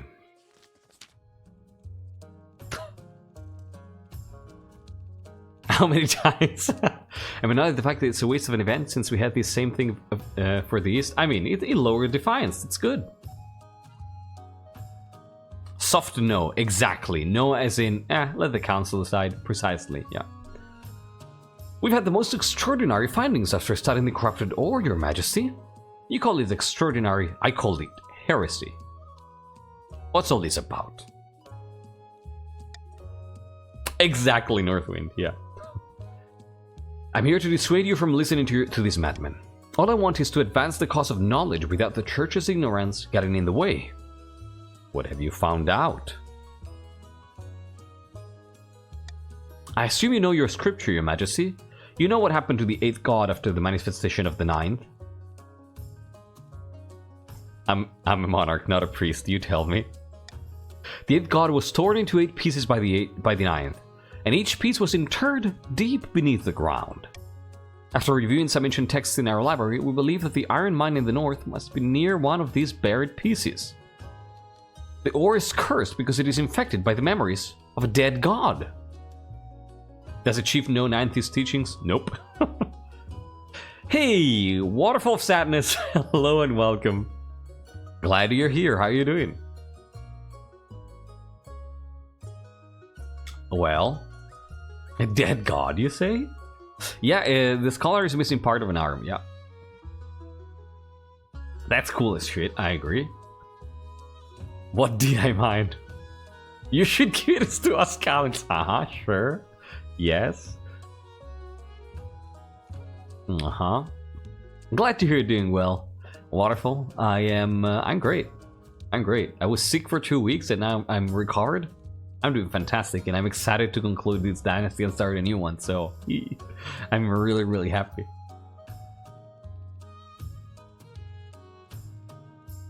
Alright, let's see. That seems like a bad thing, so there's a piece of a dead god somewhere in that mine? You seem excited. So there's a piece of a dead god somewhere in that mine? It's one of the most important discoveries of the modern age. If we are allowed to study this ore further, perhaps we could create an entirely new kind of metal. If this ore contains even a shadow of the Eight's power, we must rebury it all and collapse the mine on top of it. The Ninth God designed that the Eighth must stay buried, and so it must be. You would be squandering your resource of potentially incalculable value. If we can remove the curse, we could unlock the power of a god.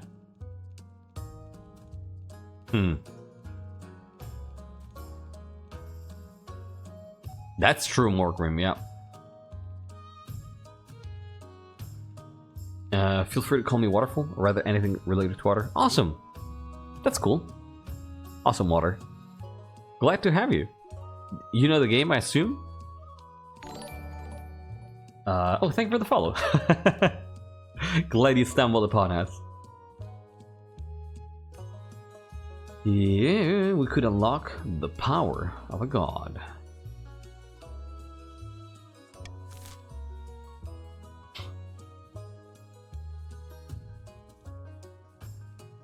Oh, wow. Oh, wow. Oh, shit. Oh, shit. Oh, shit.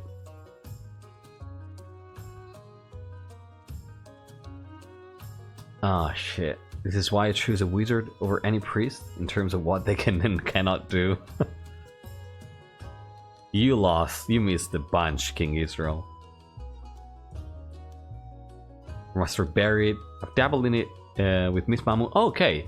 Here and there, but I generally enjoy it whenever I participate. That's cool.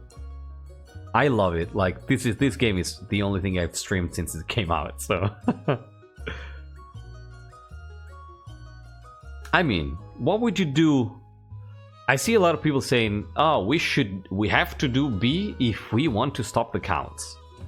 Who are not on stage 3 but on stage 2, by the way, first of all. But my question for you here, like for all those people who are saying, we must have to go B. No, they don't instantly win. Like, they're passing stage 2 here.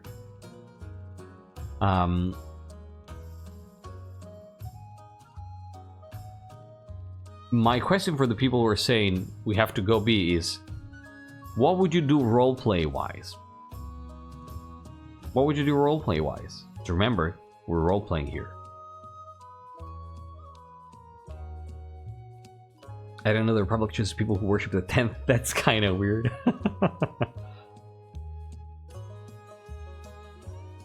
Well, let me see what the Monarch would ban here. I don't think we like half measures. I don't think the Monarch likes half measures. I think we either allow the scholars to continue experimenting, or we rebury the ore and collapse the mine on top of it. Yeah, I don't think we like half measures. And to be quite honest, the Monarch is really tempted.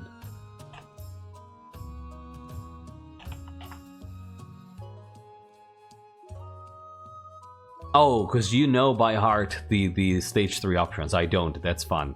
Okay. I mean, race trade is not an insta-win, and also I'm not strategizing, so... Because race trade would require them to go to 10.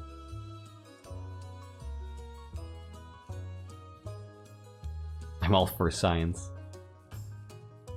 Things as stable as possible, that makes sense.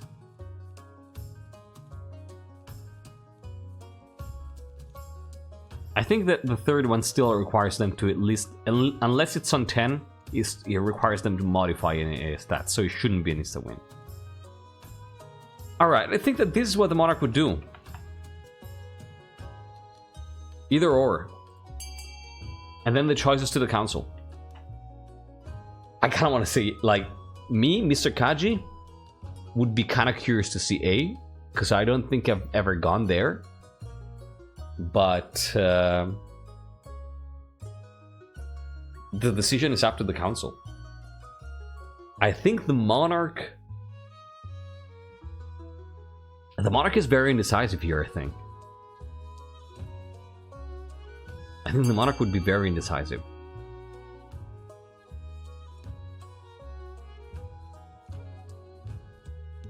Who's this? Fastbeer, of course. So 8 to 12. This is still kind of close. I love the perfect split here. I mean, Fastbeer is part of the perfect split. Wow, this is really cool. This is really cool. Wow. 8 to 14, counting down from 5, 4, 3, 2, 1, and 0. Darth Von Doom? You voted against it? I don't believe this. Why? Tell me why. Tell me why. I was just about to say,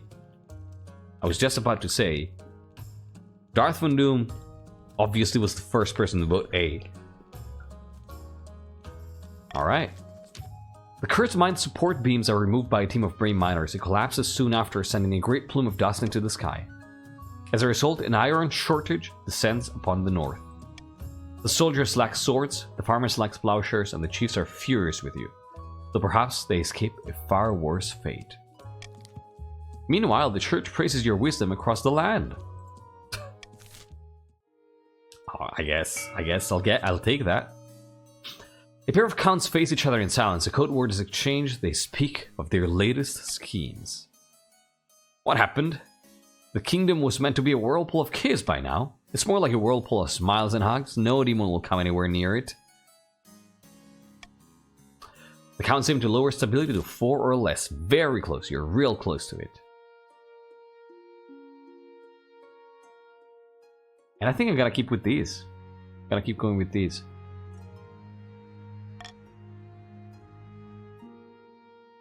The finest mead? Okay. Work is on strike. I kind of want to see this.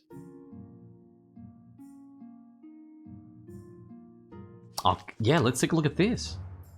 Your Highness, the seasons have not been kind to us in the march. We face poor harvests and miserable farmers. I beg of you, send aid. But what do your people need? What people? No, I am to be wed, your majesty, and when that day comes, I will drink only the finest mead. But with farms in their current state, we lack the honey. I need more bees. Force the farmers of the marsh to don their fancy wicker suits, and we shall all drink our fill of honey wine. Bright wife, really? This is your concern?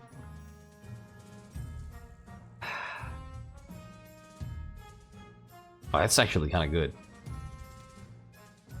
Why would I offer... I mean, this is actually good for the agriculture.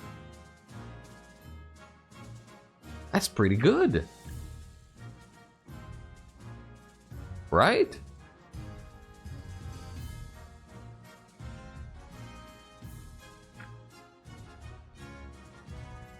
I got another bingo for the final car. Really?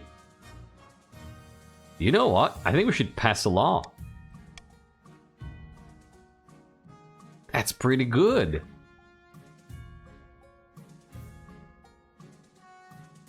Do you expect every peasant to acquire bees? From where? Nature? Nature? Let sleeping gods lie. Ah, that makes sense. That makes sense. That makes sense. After all you've seen, right?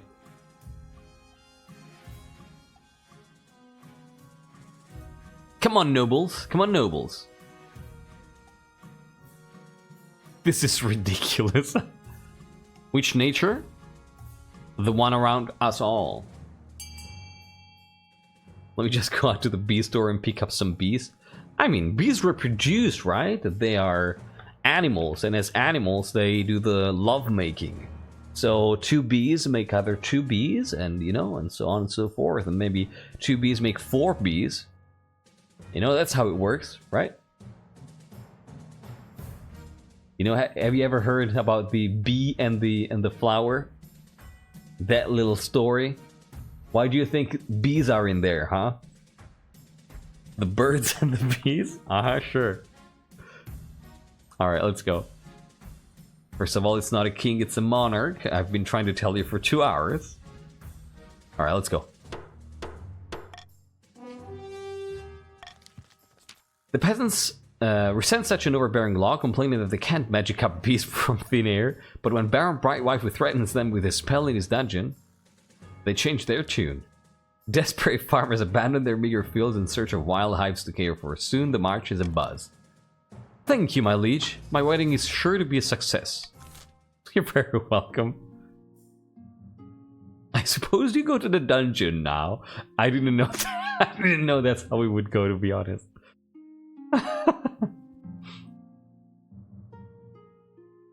Alright, let's see a plot uncovered.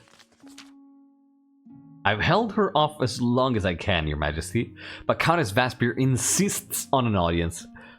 Now, what do you want, Vaspir? What do you want now? What's up? What's up now?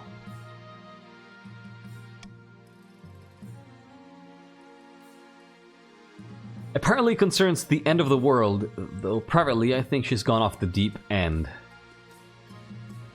Vaspir? Vaspir, is it the frogs? Is it the frogs, Vaspir?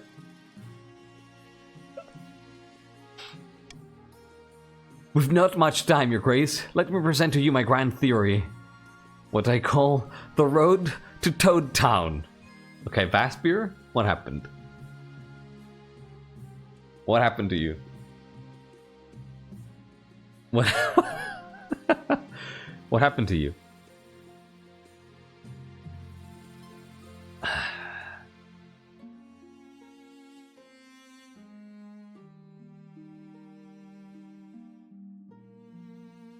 I think my tea was spiked. I think Vaspir just couldn't take all the heresy and cracked. I think that might be the case.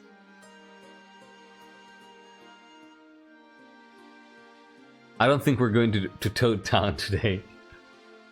I don't think we're going to Toad Town today. I have a feeling we're not doing it. Let's hear it now. Yeah, exactly. The council has not the time, with strikes and mid issues at hand. Listen. This sounds like the kind of thing that I'm gonna say we remove it. Then if something else comes up, you can come to talk to me again. No, you gotta listen.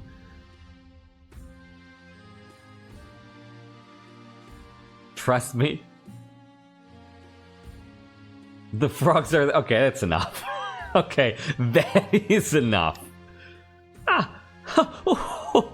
course you persecute me. This fits right into my model. The rot goes all the way to the top. So you think I'm a frog now? Before she can continue, the palace watch yank her away with enthusiasm. Surprisingly, the rest of the counts barely react to the arrest, instead looking quite relieved. It makes a lot of sense that they would be relieved, though. So how is Vaspir II? I didn't mean for you to be in prison, to be honest. I just meant kick her out. By the way, can we just say I jinxed you? I jinxed it for you at the start of the stream, saying, "Oh, look at that, Vaspir! I'm so happy you're here. You're the same person since the start of the dynasty. It's so cool that you never died."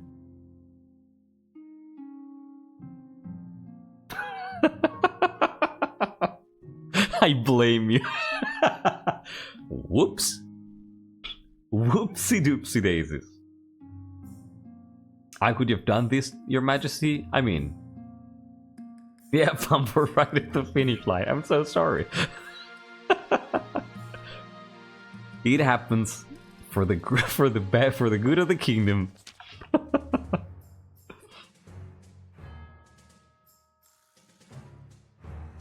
We might. Your Highness, I'm sorry, Vaspir the First. It's like it struck me as one of those situations where it's like, yes, let's go back. Let's get your pills, Grandma. You know, it kind of felt like that, to be honest. Forget the vengeful trait, I laugh. Also, you lost the pacifist countess. That's true. Yeah, I think more grim. I think we're going there. Yeah. Your Highness, I need help with my peasants. The march is prosperous and living conditions are improving, but they still want more. They've gone on strike, demanding better pay and fewer hours. Many have thrown down their tools and started squatting on my property. We should deliver it to the council. Cheers, my liege. I will carry on the truth of the frogs in your memory. Well, give them what they want. Uh-huh.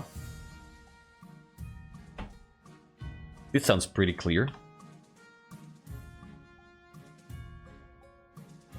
On the matter of these strikes, my liege, my trading companies are under threat.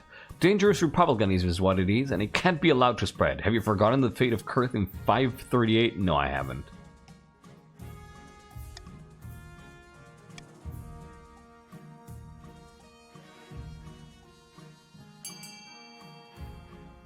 We don't waste time with peasants. Oh, the peasants respect me? I don't respect them, though. I don't respect them, so... Honest, eccentric, and cruel. That's really good. Just give them what they want to make them go away. Why would you do that? Why the hell would you do that? We just send in the march of troops. The Bearclaw way. The Bearclaw way. We deal with this with force. We deal with this with force. We just kick them. They ask for rights, and we kick them. That's how we deal with this. Every part of the marcher war machine down to the peasant is key. That's true. That's why they shouldn't stop working. They shouldn't stop working. 12 to 7 seems pretty decided to me, so I'm gonna count down from 5 just to make sure. So vote if you haven't. 5, 4, 3, 2, 1, and 0. Alright. Still be a 9th this hour since that's the pace of my house. That makes sense. The barons muster a few battalions of troops and move them into Tushai II's lands, hoping to break the strikes. They scatter the disorganized peasants easily. There's some bloodshed, but the workers soon return to their jobs, muttering rebelliously against the nobles and the crown alike. Well, that's not good. You're very welcome. You're very welcome, counts. 2 counts meet on the outskirts of a barren farm, wind whipping at their long cloaks. Good news from the capital, my friend. Well, bad news, but good for us. Oh yes, fires, wanton murder, giant spiders. All that and more. The fabric between worlds is wearing thin. The time is ripe to summon a demon. But which honored guest should we invite? So this is going to be poetic. If this is how the reign ends, think about it. Like, Hanne, so far, has managed to assert their authority and to become authoritative and listened to by the regents, right? Like, the regents are listening. Pretty much all the regents are at an acceptable level of defiance, except for the north, which is mostly angry due to the outrage of Chief Blueberry specifically. So it's like, all the regents are kind of okay, and then there's Chief Blueberry, who's mad. And so the nobles are kind of listening to them. This time they had to deal with the peasants, though, right? The peasants have not really been an issue so far. The one time they are an issue, Hanne shows that they don't respect the peasants, and they send the troops to just scatter them, right? And don't listen to their demands. So, yeah, the peasants hate Hanne, exactly, and Hanne doesn't really like the peasants. Exactly, like, is Hanne's lack of care for the peasants and belligerent nature be what leads to the kingdom spiraling into chaos? Let's see. Counts of the East, how do you want to end this? Do you want to summon Ankarazad, Lord of Dismay, the 7th God's Smile? Or maybe Belfeminar, the hungering absence, queen of corruption. Do you want to lower your own faith or raise your own trade? Queen of corruption, hungering absence, of seventh god smile, lord of dismay. Which one do you think would be better off removing Monarch Hanne from the throne?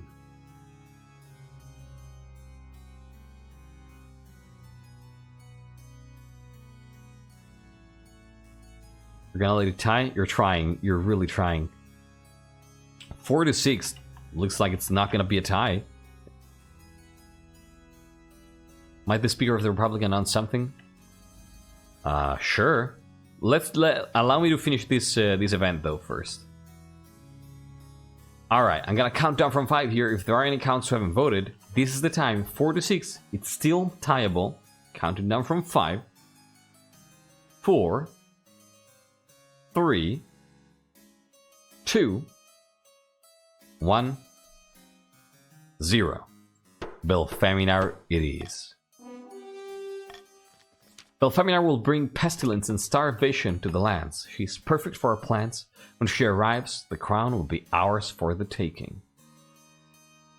Alright. Her summoning ritual requires rare reagents from across Celestath. The petals of a Sarkanese orchid, the eye of an Aoteshi salamander.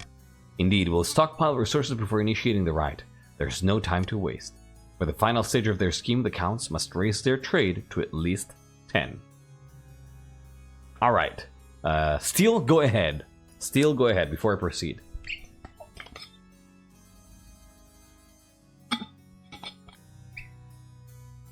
Steel, go ahead.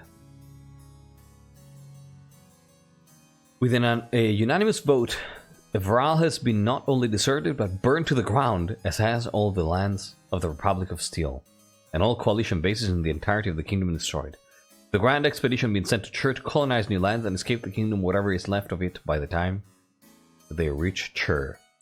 Headed by the new Speaker of the Republic, with their ironclad fleet and many others being deployed in full field to the brim with food and populace to bring to the new world, but they do not forget their duty to fight the occult beings that lurk in the lands of Chur.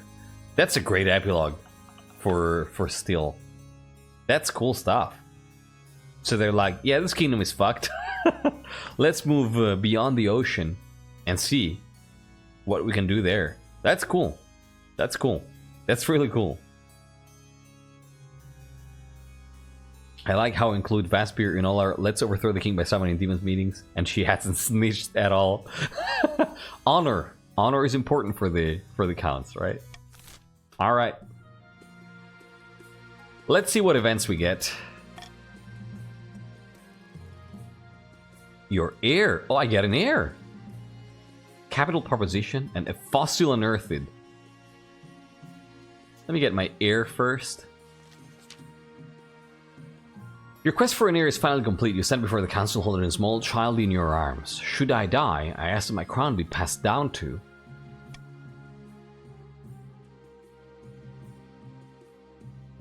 my daughter. The assembled nobles break out into polite applause. By designating an heir, you cemented the stability of the kingdom. Can we get an applause, please, for the heir? Please. Your Majesty, may I be the first to congratulate you on the birth of your daughter? What is her name? Thank you, Pasnik. So everybody is congratulating me. That's great. It's great. Thank you. I appreciate that. Her name is Hanne II. The gods are good, your greatness. I'm sure little Hanne II will grow up to be a chief of the old block. Exactly, you all showed up. It's pretty crowded. Thank you. I appreciate it. Thank you. She's a very lovely baby. Thank you. My dear nobles. I know you like the baby. Good job. Congrats on finding an heir. Now you just need to fulfill your ambition to win the game. Accept a visit from the Spy Master soon. Yeah. Thank you. I had faith in you, my liege. Babies are decently okay. Especially this baby. Because if you don't like it, you go to the dungeon. So... A capital proposition? Fantastic! Our soldiers are renowned throughout the kingdom and beyond. We've awarded so many medals they can serve as full plate mail in a pinch, my liege. Granted, we've had our issues with them getting restless, but even so, they've gone from strength to strength. Do you want to go to war with Ashmead twice? Why don't I transfer some of our best troops to help police the oh no, that's not it. God damn it. Why don't we... God damn it. Why don't I transfer some of our best troops to help police the capital? They'd improve security and show the Marcher army for what it is, the pride of the kingdom. I believed for one moment. I believed. You want to station soldiers in the capital? Your greatness. Think of the threat to your security. Let us make use of them instead. Reasonable?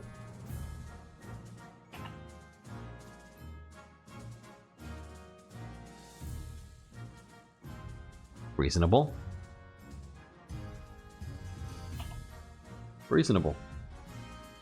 Aren't you planning to declare war on Ashmead? Of course we're planning it. I think you can. I think you can do it, Trash. That can wait, my liege. I've whipped our garrison to the top shape. I've even recovered Henrika's lost unit. Oh, that's awesome. That's awesome. Good. Good, good, good, good, good.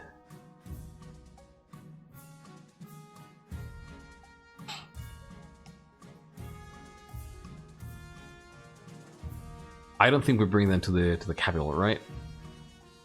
I really don't think we do.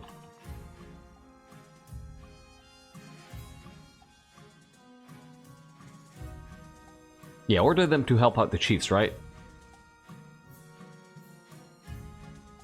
I kind of agree with that. Yeah, let's do that. Let's do that. Let's help the chiefs here. Let's help the chiefs. It's only reasonable. The chiefs have a right to recover from what happened in during Alistair the First's reign. That was pretty bad. I love to see the regions cooperating. It's really nice. It's really nice.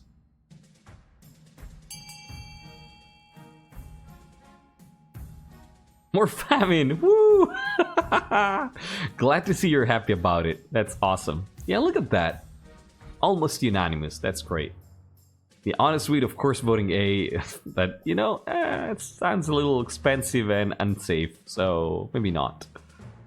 What is this cooperation you speak of? This is what I mean. It's great. Look at that. 20 people. Let's go. Yeah, of course you stick with it. Fantastic. Grumbling, the barons sent some of their less decorated troops over to the north. The martial soldiers soon whipped the local troops into shape. As squads of marcher infantry parade proudly through the villages, northern peasants flock to admire them. Keen to hold their own spears and wear their own plumed helmets, many join up on the spot. Cows go unmilked and fields unplowed, but the army ranks swell with enthusiastic recruits. That's all we need. That's all we need. So now let's... Fossil unearthed, I'm gonna say right now, we're probably gonna just bury these, since we buried the mine. Smoky Bandit, hey. Hey, Roach Porter, thank you so much for joining. Let me see where you ended up. You are a baron. Oh, welcome back, actually. Good news, Your Grace. The new prison is already filled to the brim with cutthroats, burglars, and homeless. Why, it's going so swimmingly, we've even started work on a new wing. But there is a small problem. While digging more foundations, builders found bones in the rock. From the size of the thing the beasts that came from must be larger than the prison itself. Well, they're just bones, aren't they? They lower their voice. That's so true, Northwind. Northwind. The builders are saying that it might be a flying reptile. No one dares say the name these days. It's been 700 years since a dragon was seen in the kingdom, and back then it was catastrophic. Okay.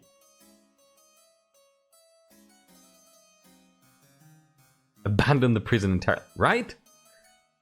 That's kind of what I want to say. Like, I didn't want to mess with the... Like, we didn't want to mess with the mine.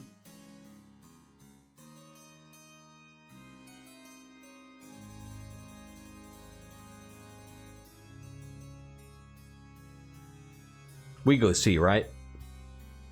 Yeah, let's get... I mean, if we cared for science, we would have excavated the iron as well.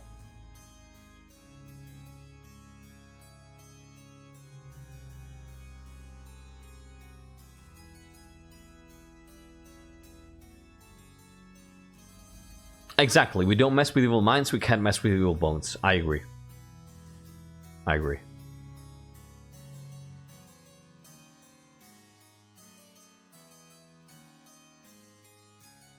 I say C. I say C.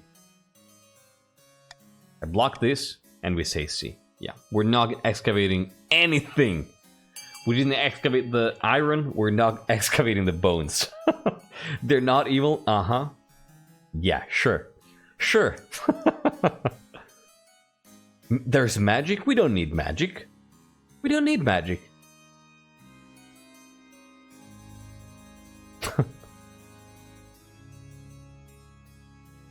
Exactly, there's a difference between science and digging up demonic ore. I mean, isn't that... But this is not science. This is digging up potentially dangerous bones. So no. So no, we're not gonna do it. We're not gonna do it. Thank you. I see that Reaper and Baspier agree here. And who else? Shiny Gorse. Thank you. I appreciate that. I see you're reasonable in the end. Alright, let's go. It's just arcology. You expect us to simply leave? Blood and stars. You call the counts with a glare. Reluctantly, they order their builders to leave the prison alone, and it falls into ruins. Into ruin. I just don't like doing things halfway. Alright. The chiefs are gathered in the empty council hall late at night. A new report from one of their spies has just come in. By Grahala's beard, the counts are planning to summon some kind of famine demon to sweep across the land. That's why they were stockpiling food. Is it too late to stop them?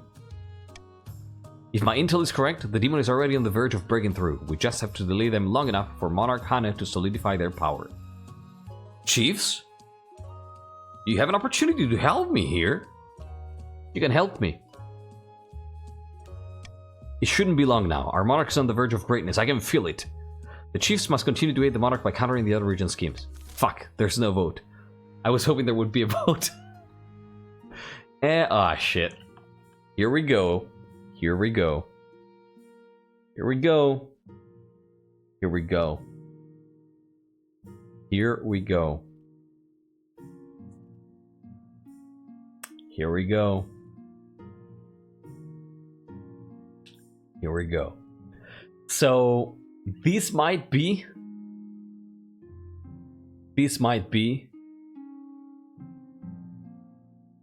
where the Bearclaw Dynasty ends. This might be where the Bearclaw Dynasty ends. So, the counts are going to go on E, for sure. Oh, I didn't know, Marley. Okay, good to know. Thank you. I didn't know that's how it worked. So yeah, the counts are gonna vote for E. And they're very wealthy. So, if y'all don't want that to happen, we have to decide on 2 other buildings and fund those 2 buildings.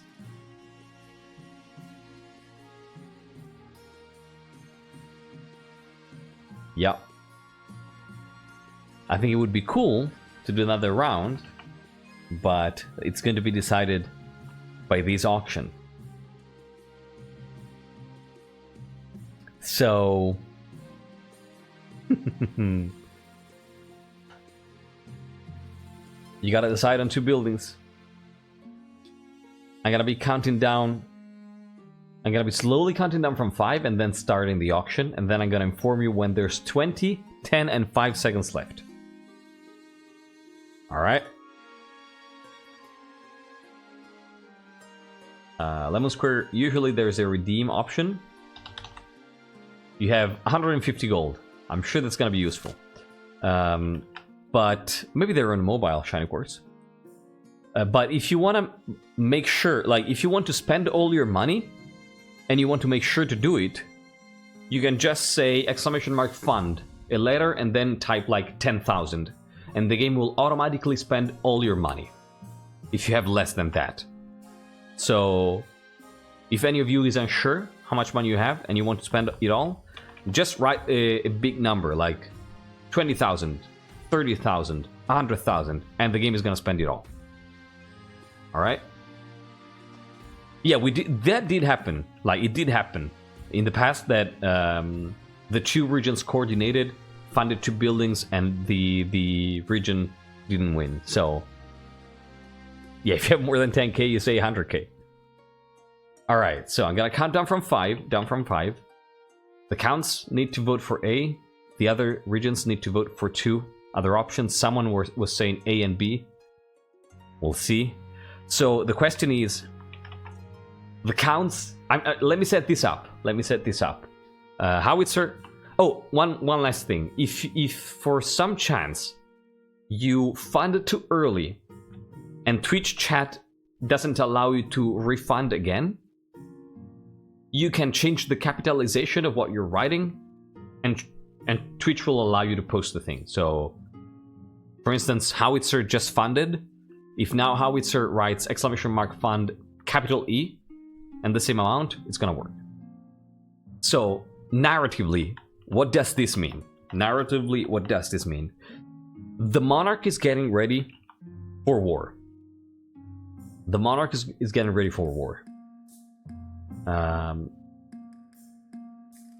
Yeah. The armies are doing alright. Farming situation is not too good. But the Monarch has kind of wrestled control. They were going through some bad time, but now they have asserted their authority over the regions. But we've seen multiple occasions of the regions cooperating, right? Like the Barons sending some help to the north to get their army back. Same thing. Darth Von Doom went to the north and helped, and similar things. So there is an embryo, the beginning of that kind of cooperation. It's still grudging, you know, they're still, like, they're begrudgingly cooperating, but the seed is there. Now, so it's like summoning the demon will likely cause a complete shattering of the kingdom, and let me tell you why. Because the different regions are at odds with each other, right? And this monarch is forcing them through authority to cooperate. So tensions are rising. The kingdom is now held together just by the strength of this figure, of this character of Hanne. Hanne is strength and authoritative, and is managing to keep everyone at bay. But the regions have been hating each other for a while, and during this kingdom being forced to cooperate, they've started to hate each other even more. Alright? So Hanne and their rule is the only thing that is keeping the kingdom together. So with this auction, what we're deciding is, what is going to prevail? Are the chiefs and the barons, or the north and the march, going to be able to cooperate and coordinate each other together to a point, to an extent where Hanne's project can have a chance to be realized? Are the two regions going to be able to cooperate like the monarch would like to and give the kingdom a chance? Or are the counts going to manage to outbet them from their elitist standpoint because they think they're better? Grab the throne and plunge the kingdom into chaos. What's going to happen? 1 minute to decide the fate of the kingdom. 1 minute, and it begins in 5, 4, 3, 2, 1, 0. 1 minute funded. Exclamation mark fund, followed by the letter of the building you want to fund, followed by the amount of money you want to spend. You gotta coordinate. You're dividing money. Barons and chiefs, you're dividing money. You gotta fund A and B or C, one of the two. You shouldn't split. You shouldn't split here. You should not split. B is the one who has the most funding currently. I'm gonna let you know when there's 20 seconds left, and then 10, and then 5. But you should vote on A and B. Because those are the two that have the most money. Counts don't seem to be betting for some reason. Yeah, there's the money. 20 seconds left. Oh god, that's so much money. Chiefs and barons, you gotta vote for A and B right now. B and A. 10 seconds left, you have 10 seconds. You have 10 seconds. A and B. B should be funded. 5 seconds left. 3, 2, 1. That was incredible. That was incredible. Wow. 28,000 gold to fund the Grand Bazaar.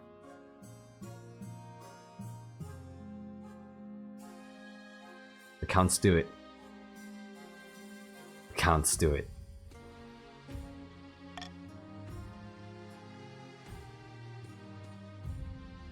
Ermin at dinner. So what we're gonna be doing now is we're gonna read the epilogue. We're gonna read everything. We're gonna get to the Monarch screen, and then we're gonna talk a little bit about what's happened. Vermin at dinner. Just as the night before, servants enter your dining hall to bring you dinner. It's a modest spread of suckling pig, roasted apple, mixed pickles, cabbage chowder, and mushroom stew. You're about to tuck in when... Great God, stop! The meat is crawling with flies. Your Majesty, I don't know what happened. It was fine when we brought it out. When you reach for an apple, it collapses into mold, sending up a cloud of spores. Call the High Inquisitor. The High Inquisitor arrives within the hour. Enrica is pacing up and down with worry. There's something very wrong afoot, Your Majesty. This is definitely demonic. I fear the counts are responsible. How do we get rid of it? The High Inquisitor opens her mouth to reply, but as she does so, wasps erupt from her mouth. She screams. More wasps. Yeah, I think that this is concerning enough that Hanne calls for the High Inquisitor. Right? That's the extent of how worrisome this is. Have her quarantined. You have servants haul the High Inquisitor to a secure room, but as the door closes, more insects stream out from beneath it. If someone like her got caught by this magic, how can we escape it? From down the hall, footsteps approach. A cluster of counts stand there, looking extremely pleased with themselves. What are you doing here? Greetings, Your Grace, and good morning. Glory to Belfeminar, the Queen of Corruption. And of course, Electory, it's you. What are you saying? This is treason. The fields are ravaged by plague and vermin thanks to our work, Your Majesty. Peasants all across the kingdom will starve. Unless you do right by them and give in to our demands. Ha! What makes you think you can do this? Count Howitzer smiles and raises his hand. Your mouth fills with a horrible tingling. When you cough, something bursts free. You don't dare look to see what it is. Stop it, now! Belfeminar has this kingdom in the palm of her hand, ready to give it to the rightful monarch, Jeremy. You have a choice. Die of old age in exile or be killed now. Either way, we get the crown. Chief Trash was intended to give up his ability because of the heartache he has experienced and live for Kurth, but I guess he can't do that now. Oh, there's no better time to do it than now. I think I have an idea of what happens here. I'll never choose exile. Unfortunately then, we have only one choice. Insects swarm from the ground, stinging your skin and surrounding you in a buzzing whirlwind. You're dimly aware of Henrika drawing a weapon from their hip and shouting at the counts in fury. But then the massive bugs cover your face, smothering you. Your breath stutters. The last thing you hear is the shouts of your spouse and the counts as a bloody fight breaks out. It's a comfort to know that they might have taken some of them with you. Fucking kill them, Henrika. GG. Congrats to the counts. GG, everybody. And this is how the Bearclaw Dynasty ends. Good game. Monarch Hanne's skeleton was picked clean by a swarm of devouring insects. Then the swarm engulfed the rest of the palace, consuming any who opposed the count's rule. In haste to complete their scheme, the barons mishandled the gunpowder. It blew up in their faces, literally. All that was found of Baroness Northwind was a pair of boots with feet still inside. Unable to keep their puppet on the throne, the chiefs were forced to retreat to the frozen northern brood. It wouldn't be long before a new northern claimant would arise, and when they did, the chiefs would be ready. And so the demon Belfemir did lay waste to the kingdom, and the fields were barren, and the sky turned black with insects. None were left to oppose the rule of Monarch Jeremy, who ascended to the throne amid rejoicing from the counts. But let me tell you how this goes. Let me tell you how this goes. Yes, if I'm sure, farming sucks everywhere anyways, but we beat up the demon once, so we get them again, and now there's just 3 separate nations. Let me tell you, I have an idea.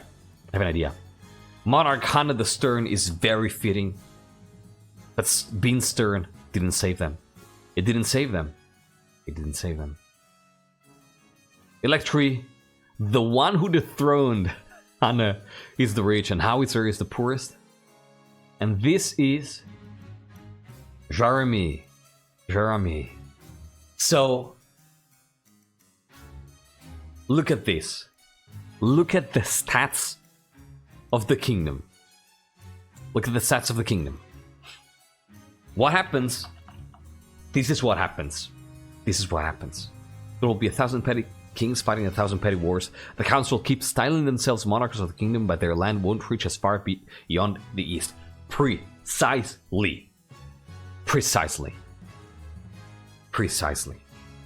So, what happens here? Listen to this. The March and the North have very poor farming, and the famine demon has been unleashed on the kingdom. So I'm envisioning this farming going even lower. I don't know why, but I'm thinking of Mad Max Fury Road now. You know, where the big bad evil guy has the water. The East is kind of like that. The East is going to be... I will colonize Tur. Good luck with that. It's quite ironic that the bloodline of the Bearclaw was ended by a bastard offshoot and a new bloodline gets put on the throne. Yes. So the counts are going to be the only ones who have resources, who have farming, who can eat. So what's going to happen is this monarch is going to go on the throne, and they're going to expect to rule over the kingdom, but the kingdom is going to start rebelling.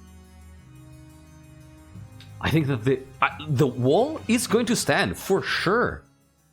And I think that the wall that House Blelek built is going to be the only thing that keeps the East safe. So I think that I can envision this in the first few months of reign. Monarch Jeremy is going to ascend to the throne, go to the capital, and expect to rule.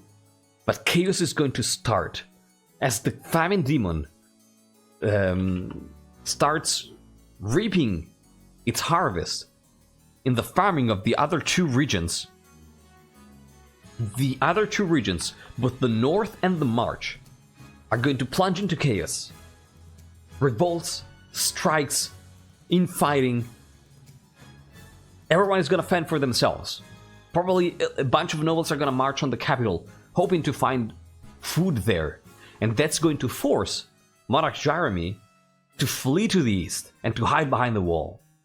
And so the counts are going to be hiding in their ivory tower behind the wall, behind the Blelek wall. Cursed Hatter, hello and welcome back. Thank you for the raid.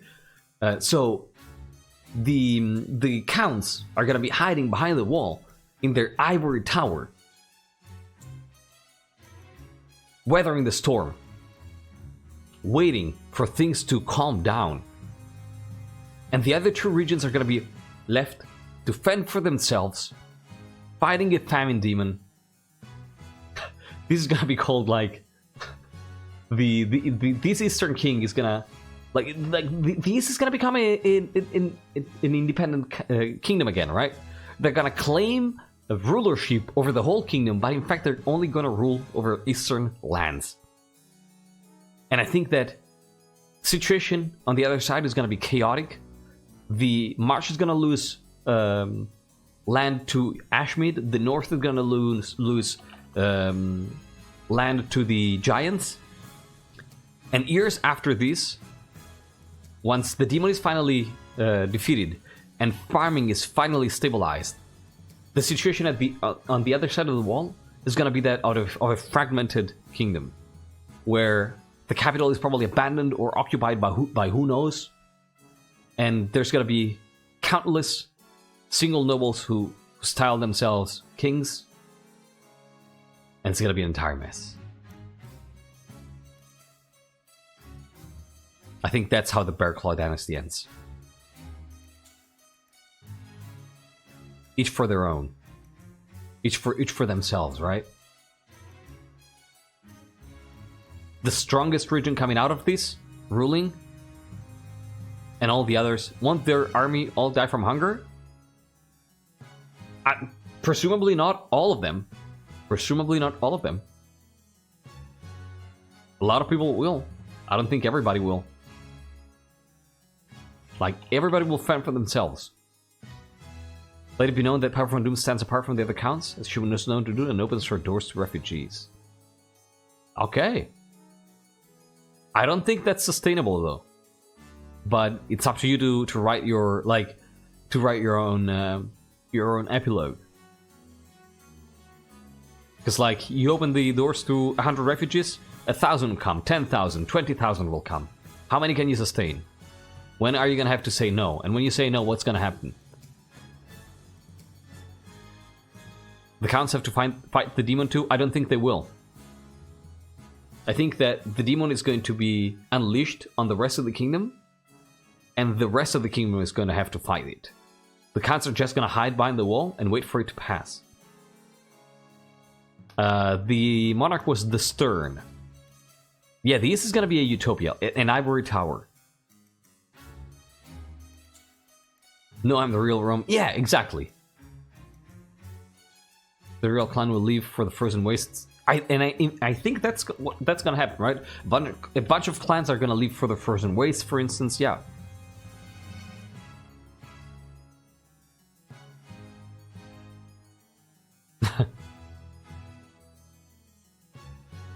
What if Tavalin captures the capital? Maybe Tavalin. Who knows? But what would Tavalin do with the capital, right?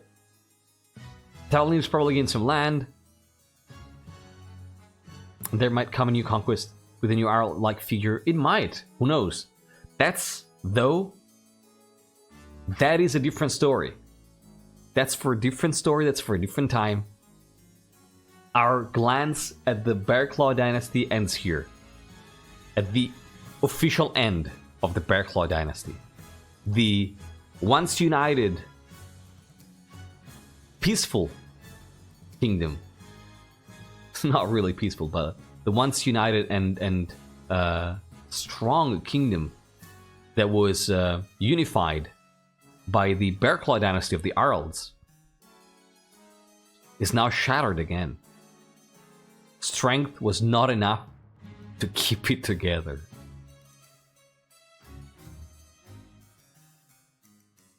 That's how the Bearclaw Dynasty ends. Strength was not enough to keep it together.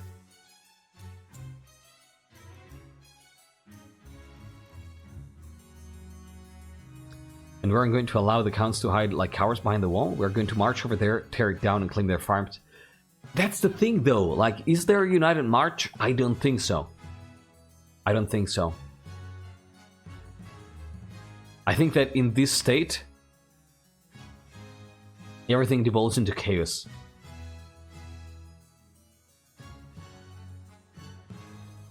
Maybe they managed to damage the wall a little bit, but I don't think there is a united marsh anymore. Just like there is no united north.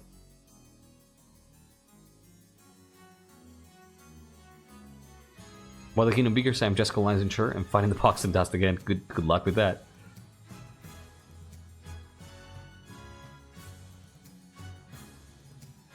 All the counts have is a demon who's tolerant to them on the best days. I think the average tower falls pretty quickly. I don't know. I don't think so. I think that it gets out of hand. Ashmead for sure invades the march, yeah.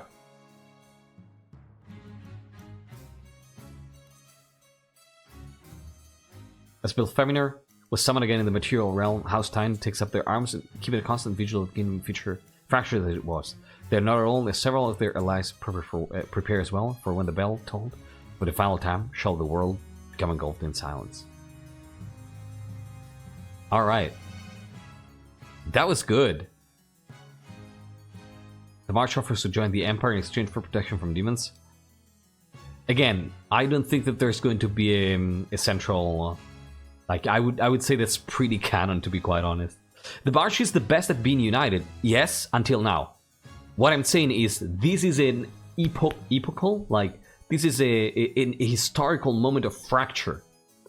Where everything that stood before collapses.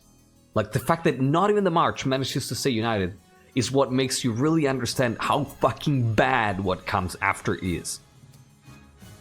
I am not saying it because I think the March is weak and because I wanna, I want to ruin it for the March. No, I'm saying this is really bad. And it's so bad that not even the March, who is the best at being united, can stay united through this all. Like, it's the end of an era. It's the end of an era. Like, it's truly the end of an era. Like, this is where a calendar stops counting years and starts again. How long the Eastern Wall is? I think pretty much the whole border.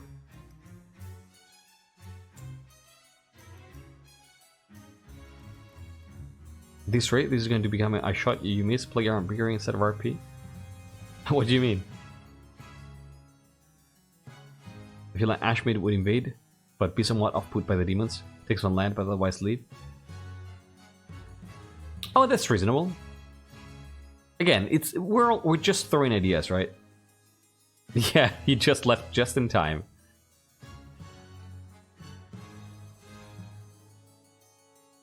I think the kingdom can recover from the demon howitzer, but it's gonna take some time. The march to North fracture while the East stays eating by the Great Wall. I think it makes sense for two reasons. One, the East won at the end. And two, but it was a Pyrrhic victory, right? Because they got the throne, but they didn't get the kingdom. And look at the stats, like, they're just so solid. Like, they summoned a famine demon, but they have 10 farming, so they're the only ones that are actually equipped to survive this. That's why I'm saying that. If everything that stood before collapses, then the counts should be equally screwed instead of laughing at us and their high horse. It's kind of a lost situation for them too, if you think about it, because they did that in order to gain control of the kingdom, but they don't get it.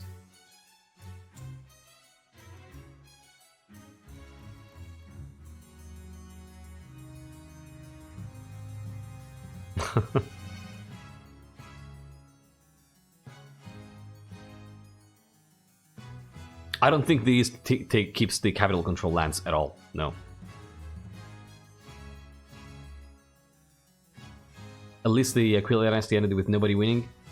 That's reasonable, but you know, I think that I can understand that it can feel like, oh god, we got the short end of the stick. But I think that's part of how things go sometimes, right? Like, I don't think that everybody can win. I don't think that everybody can lose. Like, I don't think it's about winning, to be honest. It's about telling a story. Like, I don't think that it's one of those situations where the counts can be, you losers. No, like, if you do that, you suck. If you counts do that, you suck. Just let it be known. It's about telling a story that makes sense and that it's cool. And sometimes you end up being on top, sometimes you end up being in the dirt.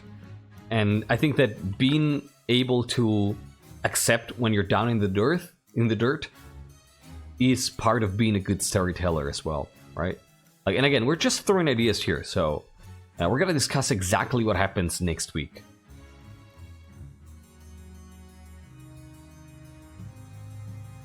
It feels being independent counts as a full victory for them. I think it's just saving. Like, a full victory would have been grabbing the kingdom and keeping the kingdom. So I wouldn't say it's a full victory. It's the best they could get, but it's not what they wanted.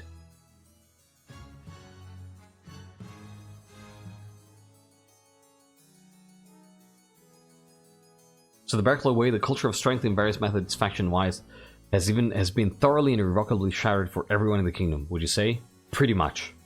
Yeah. The March, once united, became fractured in their beliefs. The North touted for their individualism, but it was not enough to stop the inevitable and must now band together. The counts, they who were supposed to espouse chivalry and knightly virtue, became the dark rogues of the night with the supernatural stuff. And most importantly, the counts held that they were better than the others, and that only their rule could pacify the kingdom and make it a better place. And look at what their rule did. Their rule, that they said, oh, we're better, once we get the throne, everything is gonna be fine, they fucked up the kingdom. So their belief system is gonna fucking collapse as well. So they don't get devastated by outside forces, but I think that there is absolutely infighting, absolutely some big change behind the wall, beyond the wall. Like, they don't get devastated by chaos and famine and demons, but their social order fucking collapses. Just started the counts, they come into every dynasty and turn it into a copy of the Aquila Dynasty. I mean, we've had 2 dynasties, only one after the Aquila Dynasty, so...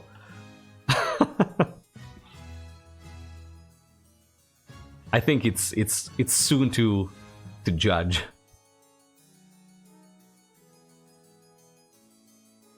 They ignore their honor and nobility just because they demon summoners that they are every game. I mean, that's partly. They respected their honor at first, and ending up being demon summoners is partly due to limitations that are intrinsic to the game. So the schemes they have.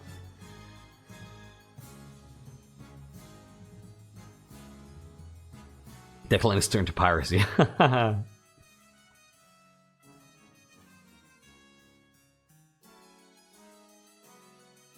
What a ride, though. Yeah. How do you decide who becomes the ruler of the East? I think that this ruler is going to declare themselves the ruler, and it's probably gonna stay for a little bit. But I don't think I don't think it lasts.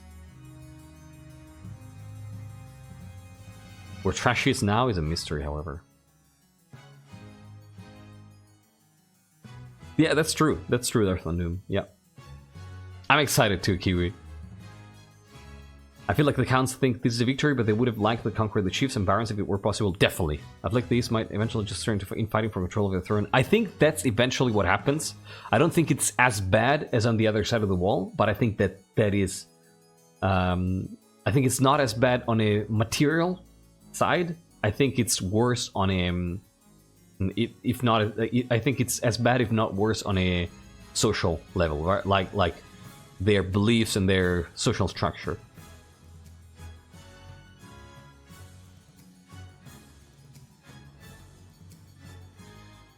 Yeah, the Weebian Dynasty was a little bit... was Dynasty 0. It was a prototype. It's a moral loss, even though they're not like Dime from Demons. Oh, I definitely think it's a moral loss, yes. Yeah. Yeah, that's a good way to put it, yeah. That is a good way to put it. Like, their whole value system it turns out it doesn't work. It doesn't work. Our honor is going to save the kingdom. No, your lack of honor fucked the kingdom irrevocably.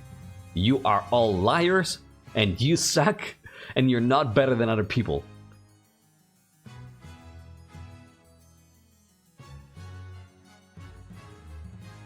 The Great Wall is something that you can find on our Discord.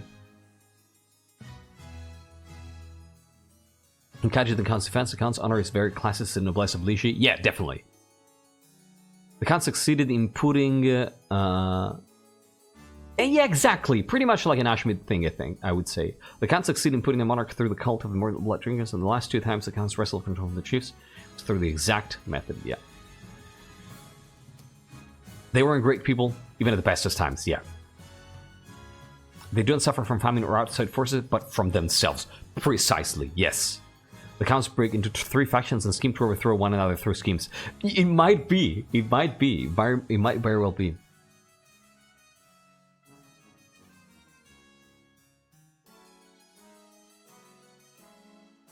Us marches can rebuild and reunite, and when we do, we are coming for the East. Again, yeah, that's a possible outcome. Well, let's hope there are Grandies in the next dynasty, right? Darth Von Doom. And feeling that a patrician concept. Well, let's hope there are patricians in the next dynasty, right? I mean, one of the 2 should be there, because otherwise these 3, so...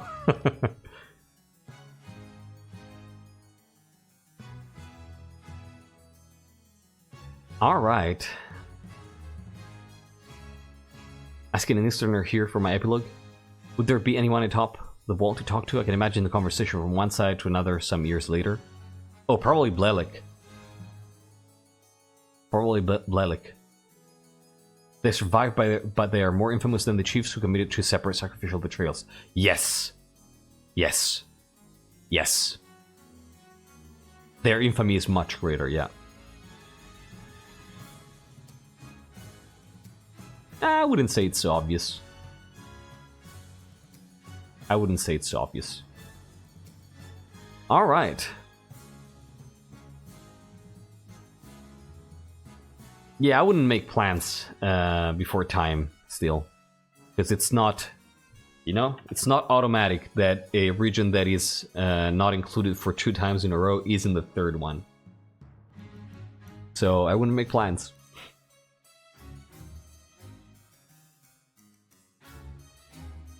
Alright. I think the former Bearclaw region, after dealing with a famine, just becomes a war zone. The barons pull together, get revenge on the Counts get more revenge, the chiefs come down sometimes to raid. Again, that's the story for the future. Alright. So, yeah, same thing, Howitzer. Thank you for being here. Alright. This is going to be how the Bearclaw Dynasty ends. Thank you so much for playing this beautiful thing with me. I cannot wait to discuss it further. Next week, we're going to be having our... So, wait 2 minutes here. Don't go anywhere. Wait 2 minutes. Wait 2 minutes. So, this is how the Bearclaw Dynasty ends. Next Wednesday, we're going to be doing a post-mortem. So a post-dynasty discussion, like we did for the Aquila Dynasty. So we're gonna chit-chat for an hour and a half, and do a proper wrap-up of the Bearclaw Dynasty. So we're gonna read a summary. So if Lurks writes a summary for Monarch Hanne, we're gonna read that. And if you want to write like some epilogue for what happens, we're gonna take a look at the different epilogues that happened and see what things are like in the kingdom. We're gonna discuss what happens, and we're gonna kind of decide pretty much what happened. We're gonna look back at the dynasty and decide an epilogue, and, you know, talk through it. And then after that, I'm going to be announcing the new dynasty. I'm gonna be announcing the regions that make that are in the next dynasty, and I'm gonna be announcing the general theme of the dynasty, and I think we're gonna do it pretty much the way that we did last time, where I'm gonna say, hey, the idea I had is there are these 3 regions, and this is the main theme of the dynasty for this, and that reason. Now let's come up with cool things, right? Let's think together what the society would be. You know, we're gonna do some brainstorming, and we're gonna write down some common background and social ideas about what the kingdom is like culturally and socially and ideologically, so that we can then roleplay and have a common background to build things together. So I'm really excited. I'm really excited. I'm really excited. I can tell you it's probably gonna be something different than what we've had so far. So yeah.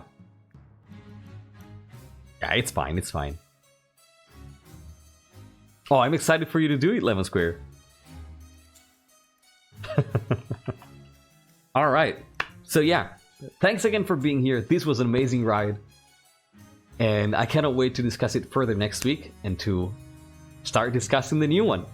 Thank you for being here, everybody. I love you. Alright.